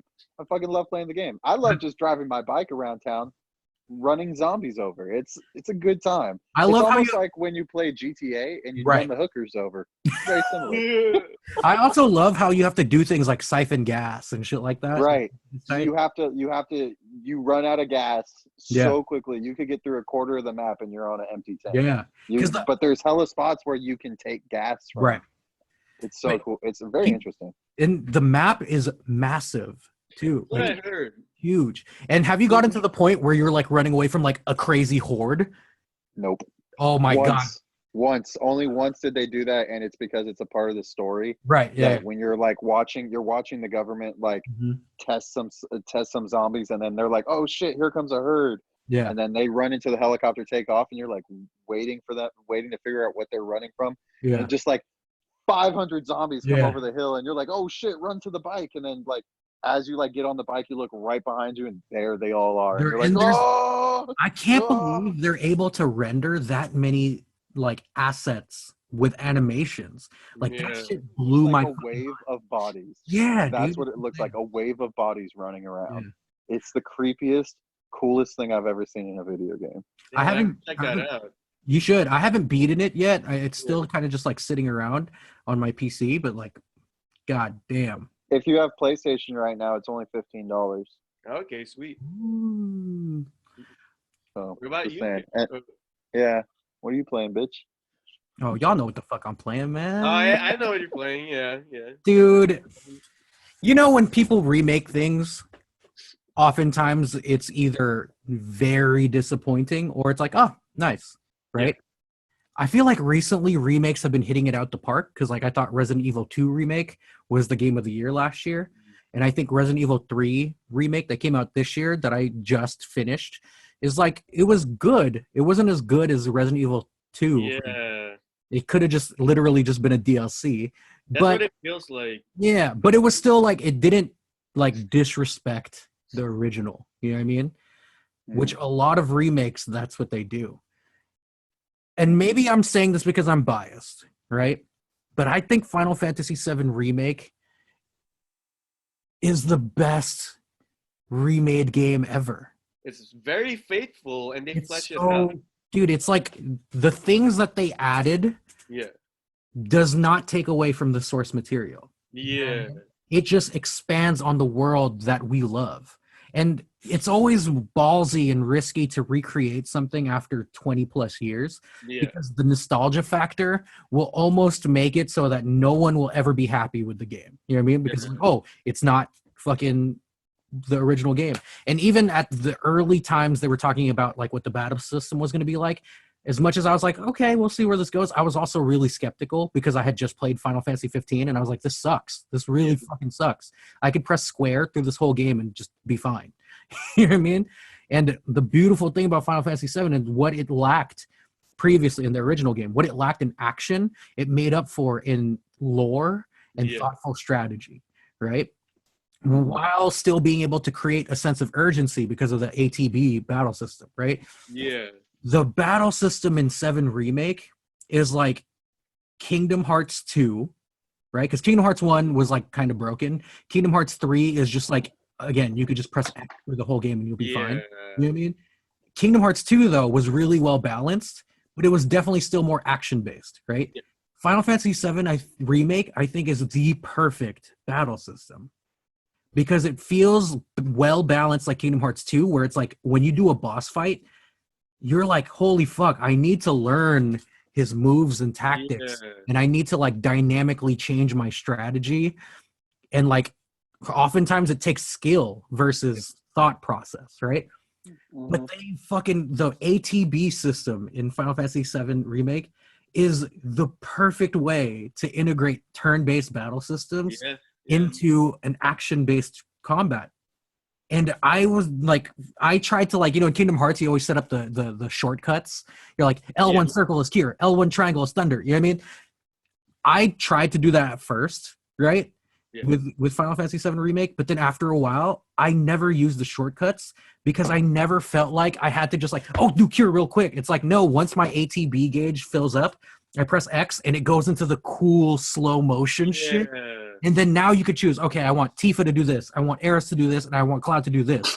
So it's like you're fucking fighting and you're dodging and you're doing all that shit, but you still have that sense of a turn-based battle system. Yeah. I'm like, again, I am someone who worshipped Final Fantasy 7 and in many ways is a part of my lifestyle.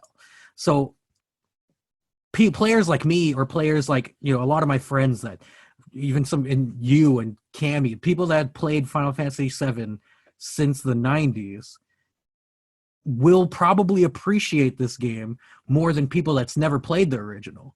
Yeah. Whereas most remakes, it's like people who never played the original will probably like this new game more because they will probably like it and have better reviews because they don't know what the original game is. Whereas us OGs are so skeptical and are so purist about it.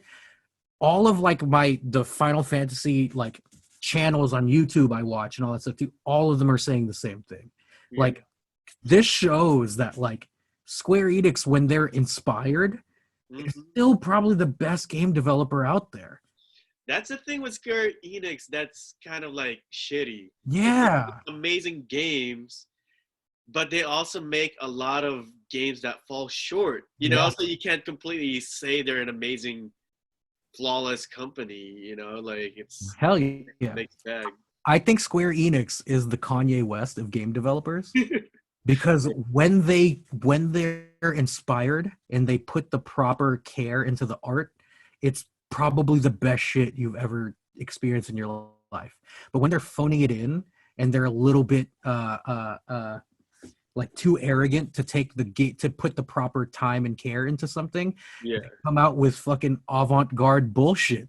You know what I mean? Yeah. Like Final Fantasy 15 is Yeezus. Yeah. And fucking Final Fantasy 7 Remake is The Life of Pablo. You know what I mean? Final Fantasy 7 is College Dropout. You know what I mean? Like, that's how I look at it. Square Enix is the Kanye West of game developers. And it just shows when they care and they put enough thoughtful process and time into it, they made, like, I will never say that the remake is better than the original just because my nostalgia won't allow me to do so. Yeah. But goddamn, so it came out last week. Me and Kimmy already put 42 hours on the game.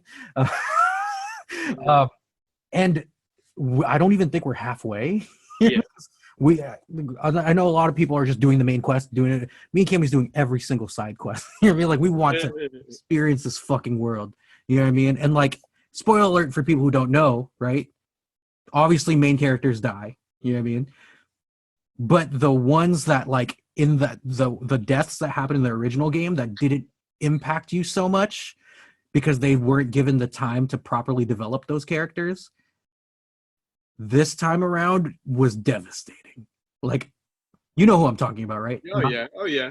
Not talking about Aerith. I'm talking about the three folks. I don't want to do too many spoilers here. When that happened, I was like, fuck, dude. When it happened in the original game, I would always try to like make myself feel bad because it's like, damn. This time it's like, fuck, they developed the fuck out of these guys and I care about them so much.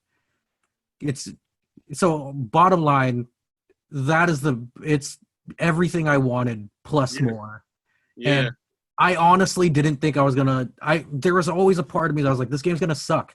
Because Square Enix has been bullshit the past like X amount of years, other than Life is Strange. You know what I mean? Yeah.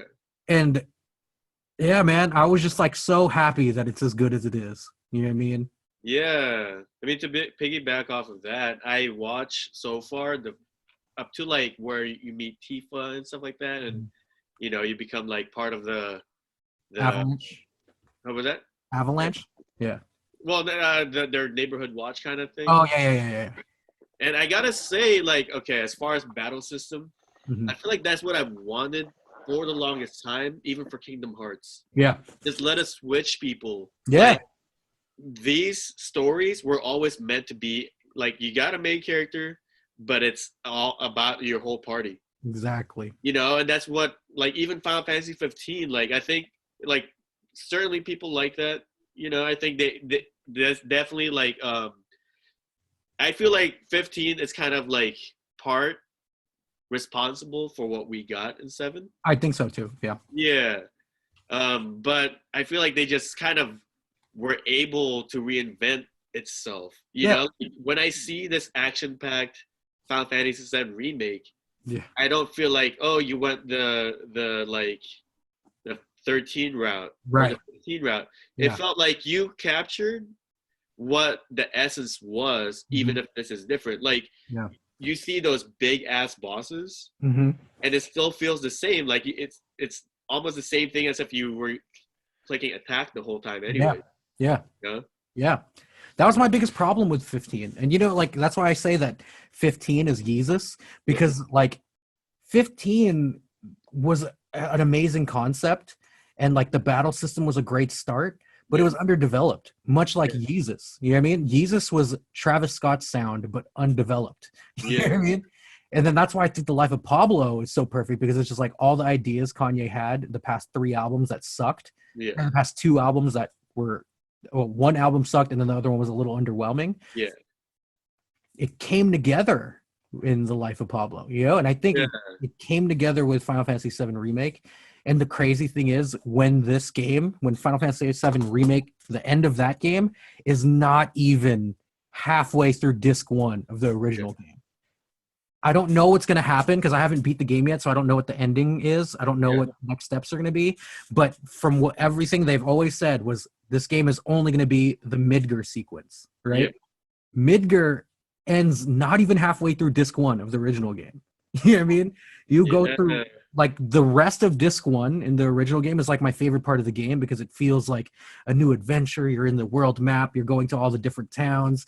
And then disc 1 ends when Sephiroth claps somebody. You know what I mean? Yeah. So that's so far away from where we're gonna end in this remake that, like, I'm like so excited that there's gonna be like 4 or 5 more games. You know what I mean? Yeah. You don't think they're gonna turn it into DLC instead? That's what I'm scared of. I'm scared of that. I think it's gonna be DLC. But I can almost guarantee it's probably the rest of the game's gonna be DLC. They're gonna be like, now it's this arc. For Final Fantasy VII. Now it's this arc.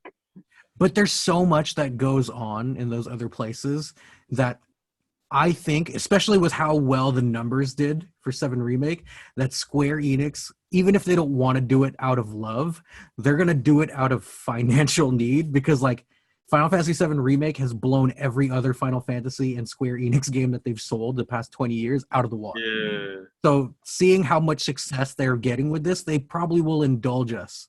You know, maybe one DLC for free. To me, I feel like it's a smarter decision not to make them DLCs. If I was Square Enix, yeah, they could sell. You know, it's like, yeah. I guess, I mean, you have sequels after sequels right now off of one story. Yeah. Well, you know, here, like, think about it this way. Yes, I get where you're coming from. But Far Cry, just as an example, Far Cry 5, their sequel was supposed to be a DLC. Yeah. And they ended up turning it into a whole game because it got so popular. So, like, in this case, to me, it just feels like they're going the opposite direction with the way that it's being explained to me right now. It just feels like Square Enix is looking for more of a quick money path rather than a longevity money path. You think so? I don't know. I feel the opposite right now, especially because they could, like, the amount of people that paid for the first class deal pre-order like I did. But what came in the game with that? I know you told me a lot of things outside of the game came with that, but what came in game with that? A lot, because, like, you get a ton of summons and gear you can never get, right? Yeah. Like, you can't get Cactar, Carbuncle, and Fat Chocobo unless you get the DLC. You know what I mean? Those. And again, like, they've made so much money off of this, more than any other game that they've created the past 20 years, that it would be in their economic best interest to just shut everything else down and focus on this. You know what I mean? The one thing I'm not looking forward to, though, is, like, okay, Vinny's playing it, right? He's like now trying to pace himself because he feels like he's about to finish it. Yeah. How long Well, people have to wait. That's okay. That's a really great point, because the reason why, and I feel Vinny 1,000% on this. Me and Cammy have actively chosen to not move forward in the main story if there's side quests available that aren't like unreasonable. You know what I mean? Like, we're not going to do any super bosses right now or anything like that. But because like, at least to my knowledge, right? Again, I know this game ends at the end of Midgar. Yeah. And my knowledge of the original plot tells me I'm already halfway or more than halfway through the game.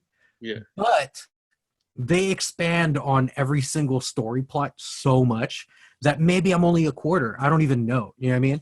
I put 42 hours in this game. I don't know if I am, but if I'm judging off of the original plot, I'm more than halfway through the game already. And how long we had to wait for this game, I don't want to Kingdom Hearts 3 this shit. Wait 13 years and be disappointed, because I was coming into this game so skeptical, bruh, because I waited 13 years for Kingdom Hearts 3 and it was shit.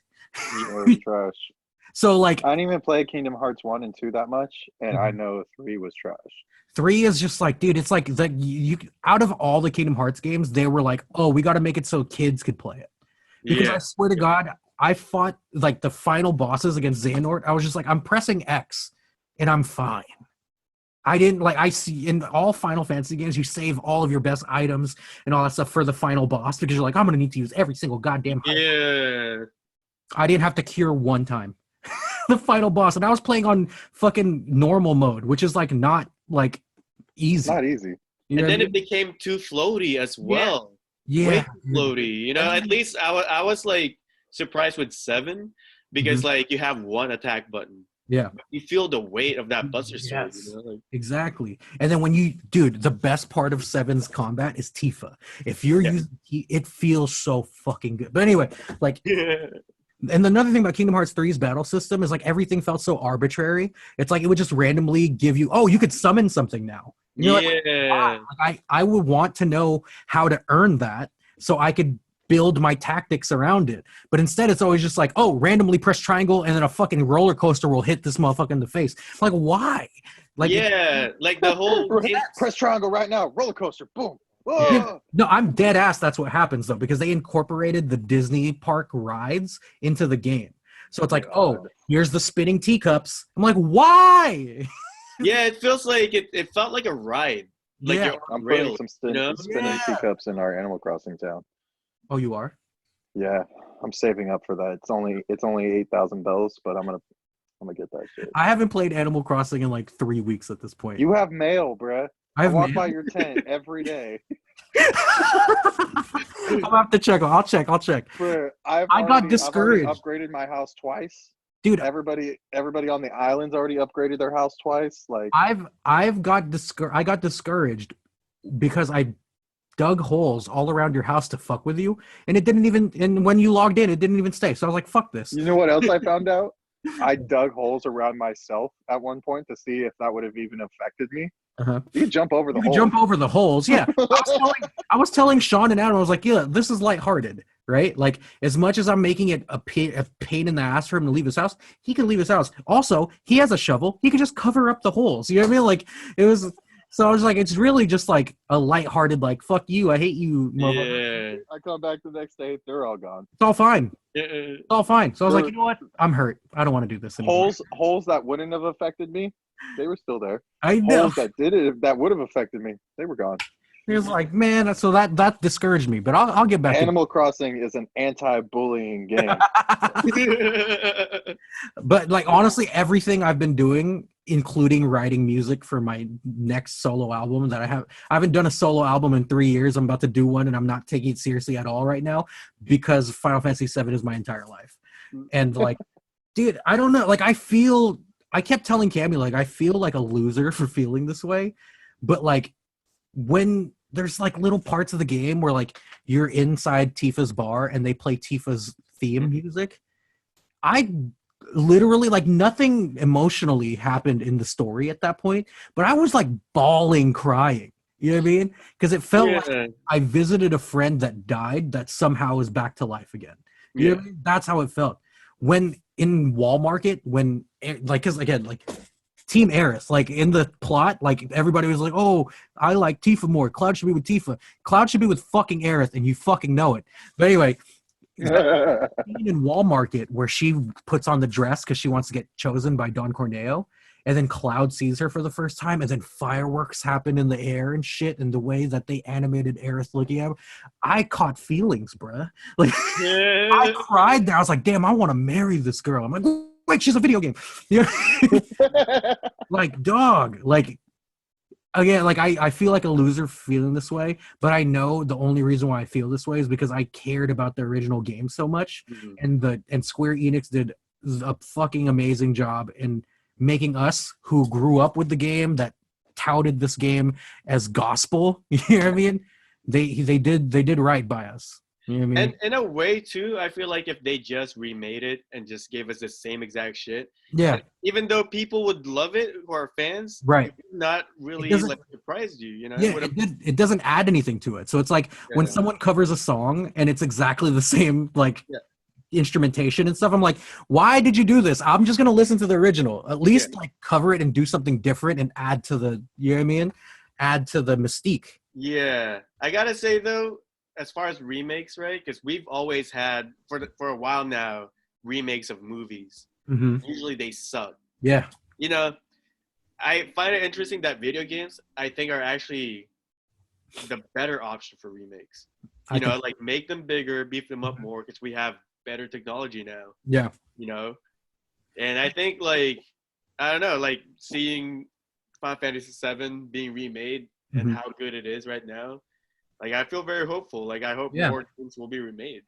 I think, too, like, game developers are just so much more respectful of the craft than a lot of filmmakers are these days, because the bottom line and the profit margin in films are just so high. Yeah. Also, people who want to make video game movies out of video games, their budget is so low. Yeah. Like think about, I think one of the only video games that I've seen that had a decent budget was Judge Dredd, and it came out kind of quality. Yeah, a step right below that is Doom with The Rock.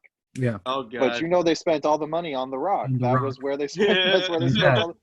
But then you got third tier, and then that's like, fucking what's that fucking game? Not Resident Evil. The other one I played, Silent Hill. Oh. That's like watching Silent Hill. Like, you're intrigued. Yeah. But I feel like I'm watching a human in a video game right now. I do not believe this. Like, I am not scared. Yeah, that's true. Yeah, man. I think another reason why I think the 7 remake is so good is because of how bad Kingdom Hearts 3 was. So my expectations were lowered. Like, sadly, like I was so like cautiously optimistic about the remake. And since Kingdom Hearts 3 was so bad, I like conditioned myself to thinking like, hey man, nothing will ever be as good as how you remembered things when you were a kid. Apply the same concept to these games. And then I played Final Fantasy VII and I was crying within 2 hours. You know what I mean? Like, what's amazing about Final Fantasy VII as well is I didn't finish the game, the first one, you know, the original one, and I wasn't as attached to it compared to 8, you know. And now watching someone play it, I felt like it gave me nostalgia feels as if I was like in love with number 7. And certain things that they showed in the remake, it even confuses me because I feel like, oh yeah, that was definitely in the original. Yeah. No, it's not. You know, because it just fits right in. Yeah. And even like the iconic part, I think they put it in the beginning instead when Sephiroth was, you know, looking at his back and there's flames. Yep, and there's flames. And I was like, oh my god, I'm getting flashbacks from that. It's the original game. Yeah, man. Yeah. And I've seen so many people that have never played the original that they're playing the remake on YouTube. They're like, this makes me want to go back and play it. And that is the best thing you could do from a remake perspective. Yeah. You don't want to disrespect or devalue the source material. You want to make people want to go back to that. You know what I mean? Yeah. And honestly, my real hope right now is that Square Enix for the next few years stops making new Final Fantasies and focus on remaking 7 and then remake 8 and 9. Like if you do it the way you're doing 7, where it's still creatively exciting because you're expanding upon original lore, like, I don't know, man. Like, sometimes if it ain't broke, don't fix it. Go back to the well. Remake. I think they gotta fix Final Fantasy 8. Huh? I think you gotta fix Final Fantasy 8. Yeah, like for Final Fantasy 8, just like, all of disc 4, get rid of it. Like, like work on the story more, make it more believable and like, not nonsensical. The funny thing about 8 is through the first 3 discs, it's probably the dopest Final Fantasy. Yeah. But then after that, after you beat Adele and Cypher for the last time, it's like, oh, by the way, there's this other guy that is the main bad guy, apparently, and here's a convoluted disc 4 that's going to pretty much unravel everything you did for 3 discs, and then now just do this. And it's just like, fuck that. Yeah, like, I was happy enough with the simple story that they said at the beginning, and I was like, what? Now time is compressed? Like, and think about the funny thing about the development for that game is they're like, we want a Final Fantasy game that is more based in reality. Yeah. And then you do it for 3 discs, and I believe it. And then disc 4, they're like, by the way, there's a sorceress that compresses time. And now what you do is fucking use this girl's ability and this other girl's ability to decompress the time, but actually compress it even more so that she from the future is now with you in the present, and then you kill her. And that somehow is going to fix everything. You're just like, what? I believed it better when the sorceress that was like starting all the wars was using this girl to like free her to start a war again, and then you kill the girl who wants to start a war, and then it's like, great, we did our job. The seed was literally developed to beat Adele and Edea, and you do that, and they're like, we got 4 or 5 more hours for you, brother. I'm like, what? I gotta say though, especially seeing Remake now, I do say that their materia system is actually genius. It's genius. Compared to like the junction system. The junction system is trash. That's such a pain in the ass, and I didn't realize till now. Yeah. And the funny thing is, I didn't know this for 20 plus years. We've been playing Final Fantasy VIII since we were like 10 years old, right? Yeah. I didn't realize that in Final Fantasy VIII, grinding and leveling up is actually counterintuitive. Oh, yeah. Because the monsters level up with you, so you're never getting that much stronger than the monsters. If you're not junctioning magic properly, you're literally just making the game harder for yourself. So I'm level 99. I'm like, I could do this. The game is as hard as it could be at level 99. Yeah, they have a weird scaling system. Like, if you're a certain range, like if you like, let's say you're 31, right? Oh, you're in perfect criteria where you're like strong enough to beat these certain levels. Yeah. But if you're at 35, then you can't beat them. You're getting snapped. Yeah, like I heard can't beat them anymore. Yeah, I heard that the optimal level to beat the game is level 42, but you need to have 100 of all the 3rd level magic. That's how you could junction all your magic. So it's like, I'm level 99 getting clapped by Ultimacia, but this guy who's level 42 is killing Omega Weapon in no problem. Dude, what used to really kick my ass too, because when I got to Ultimacia and why I needed to restart the game, is my character's 99 and then the rest aren't. I know. So then when they're like randomly selecting, because like that, the final fight, as much as I hate Disc 4 in Final Fantasy VIII, it's really interesting because they force you to use all your characters. Yeah. Like, I don't want to junction my GFs to people that are going to die hella quick. So what I would do is I would junction it to the 3 main people I get, and then what I would do is I would just kill the other people as fast as possible. Like whenever they'll throw Selfie and Irvine in there with me, I'm Squall, I'm hitting them. I'm hitting my own teammates to kill them.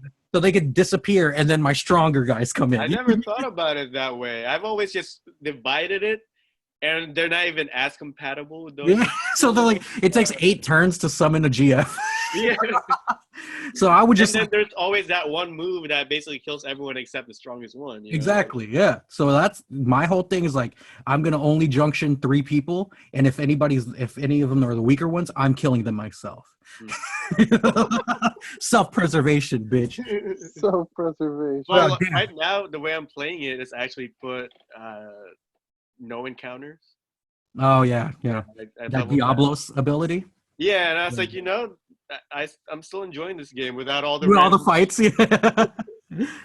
But yeah, man, I will say all that to say my quarantine game is Final Fantasy VII Remake, and that's another reason why I am very happy during this time period, and I feel guilty for being this happy.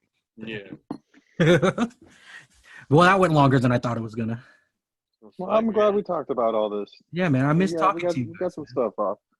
I miss talking to you guys, man. Good thing we have our setup down now, so no matter how long this quarantine goes, we could still do these often. Just because we got halted by coronavirus doesn't mean we're stopping. We just all had to take a break to regain our bearings here and understand what life is going to be moving forward. But now, especially since we did this and we finished the B movie show, I think we're going to find ways to be pioneers in the streaming shit. Yeah. Absolutely. And we also have hella shit coming out still too, like from off of DAVSZN, Brown Bitch. That video is going to come out soon. We shot that early March with the homies JAE HARMONY, DAVSZN, the rest of the gang. So that's coming out soon, so keep an eye out for that. I'm sure we're still going to do more videos from that album. We can't just stop at Brown Bitch, even if we all have our own projects coming out. We got to keep videos from DAVSZN. Oh yeah, definitely. So we'll find a way to make that shit interesting. But I know the Holographic Children has something coming out very soon. You want to touch on that? Yeah, so on the 26th, if you follow me on Instagram, you're definitely gonna, see something that I haven't really done before. Well, I don't really know, but it's gonna be on my story.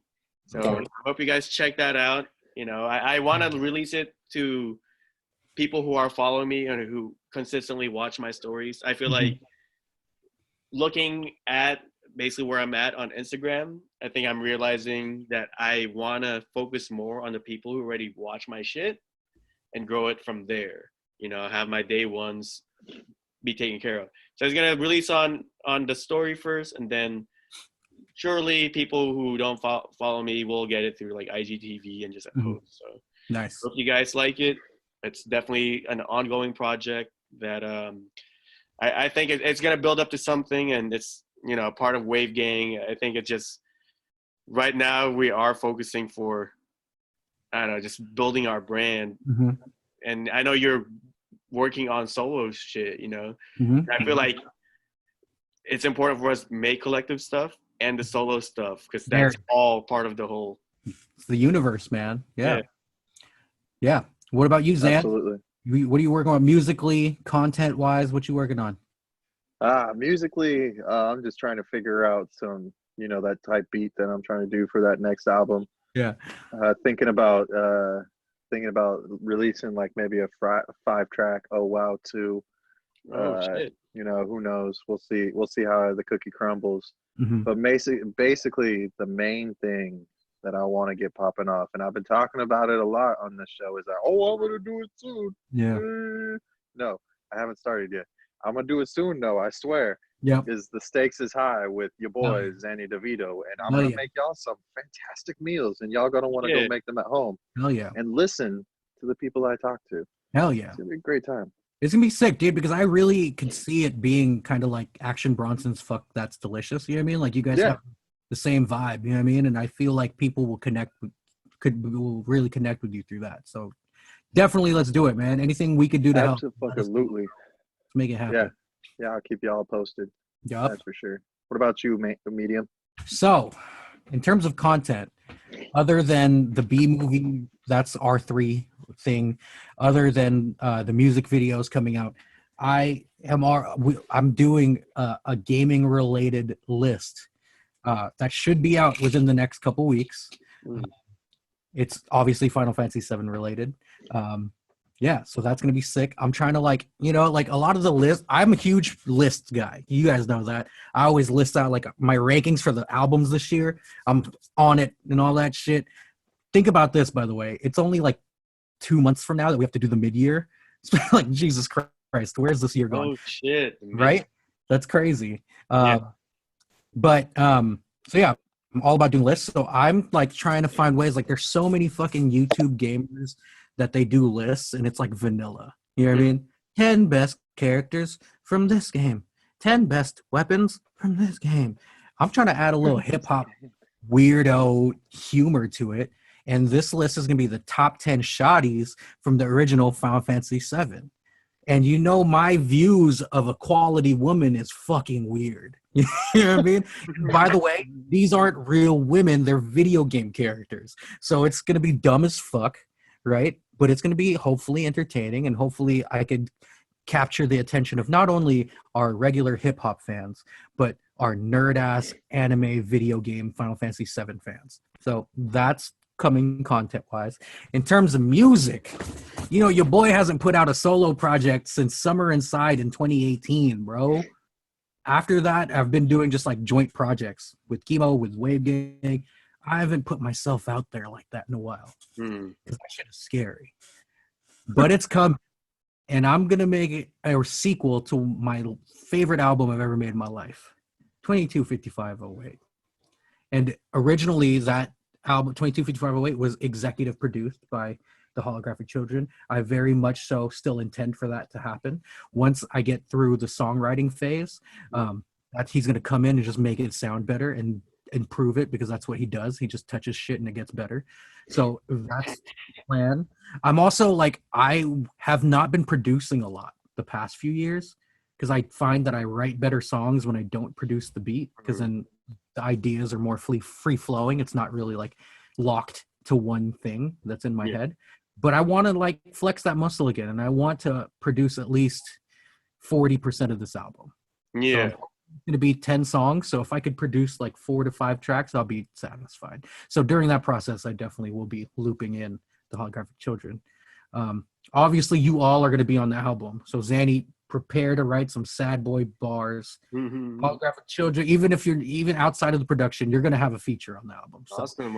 I can't wait. So I'm excited, man. It's my favorite album I ever made, and I'm doing the sequel, and it's going to be some sad boy R&B, hip hop.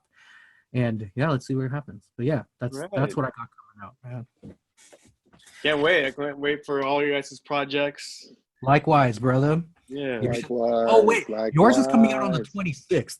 Why does that date ring a bell in my head? Yeah, I wonder what it is. I wonder what it is. Zanny, do you know what is important on April 26th other than his release? Is it your birthday? That was my release, you know. When I was released, that was the day. When I was released. It's not only my album release. Your album. It's my release. Imagine from that womb. My mom was from that prison. My on the 26th, and we dropping a baby. Yo, a baby shower is a release party. That's all it is. You're right. Hottest release coming out this summer. Yeah. The 30th anniversary of the most fire project ever put out by Princess Cruz. Yo, the crazy thing is that's actually a really huge birthday on the 30th. And since we can't throw a party or something, we should do like a Zoom drinking thing. Yeah, I'm down. Do it. Down. Celebrate your birthday, man, because that's a big ass birthday. We'll get 85 people in the Zoom, I guarantee it. You're officially an adult at that age. Yeah, man. You got to tell me what it's like. We finna be 30 next year, and I don't want to dip my toe in that motherfucker yet, man. Damn, I am turning 29 this year. Dude, I'm old. Look how old we are. Look at us three. I know. I don't want to talk about this anymore. I got to find a picture of us in high school and do a side-by-side, and we can just see how fat and depressed we got. Can't wait. But shit, man, this was fun. I miss talking to you guys like this. I miss being in the studio and all like those days when we were recording the Wave Gang album when me, you, Chemo, Eric, Alexis, Cora, we were all in there. I miss those days, man. And yeah, same here, man. Same here. I mean, honestly, I think this situation has shed light on so many things. And it's also like, I don't know, showed how much people need each other. Facts. And just be more appreciative of each other, you know. So that's a silver lining that I'm seeing, at least. Big facts during these hard times. 1000% agreed, man. Yeah. Well, I hope you guys stay safe, stay healthy. We will all be together again soon. I hope everybody else out there definitely stay safe, still stay healthy, be vigilant, take this shit seriously.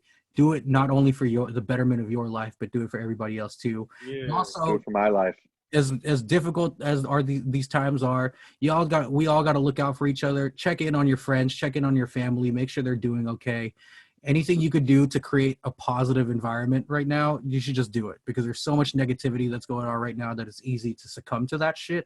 And I'm sure suicide rates are going to jump through the roof right now. So as much as we can, let's help each other out, create a positive environment for yourself, fucking meditate, exercise, listen to more fucking music, and we will all get through this shit, man. And I'd also say, like, just be creative. You know, try to put stuff out there, because, like, even though the world's in chaos right now, in a way, everything's resetting. Yeah. So I feel like this is the perfect time for people who, like, once this is over, you have a foundation, you know, like, you already saw how, like, even your regular job is so, what's the word for it? Temporary sometimes, that, like, you really need to have your own shit to work on. Exactly. Yeah, it's true, man. Any words from you, Zans, before we end this? Don't do drugs. Give them to me. What? Well, shit, man. This was fun. I love you guys. I miss you guys. Thank you, man. We will do this soon. We will all be in the studio again, drinking and smoking. It'll be a good time. Yeah, 6 feet apart. Hell yeah. It'll only make those times more meaningful, because we were deprived of it for so long. Right. But shit, man, this was the shit. Any final thoughts, or you guys want to close this motherfucker? Oh, wait. Well, we got to say where they can find us. Oh, yeah. You can find me on IG at medium37 franc. That's like French money with a C. I forgot what I say there. At medium37 franc. That's where you can find me. And you can find me at Xani _Devito. Spelled just like you think it is. What about you? You can find me on IG at the Holographic Children. Bam. How do you spell that? It's a long thing to spell. I'm playing. Dope. All right, y'all. You know what we say on the On Repeat podcast.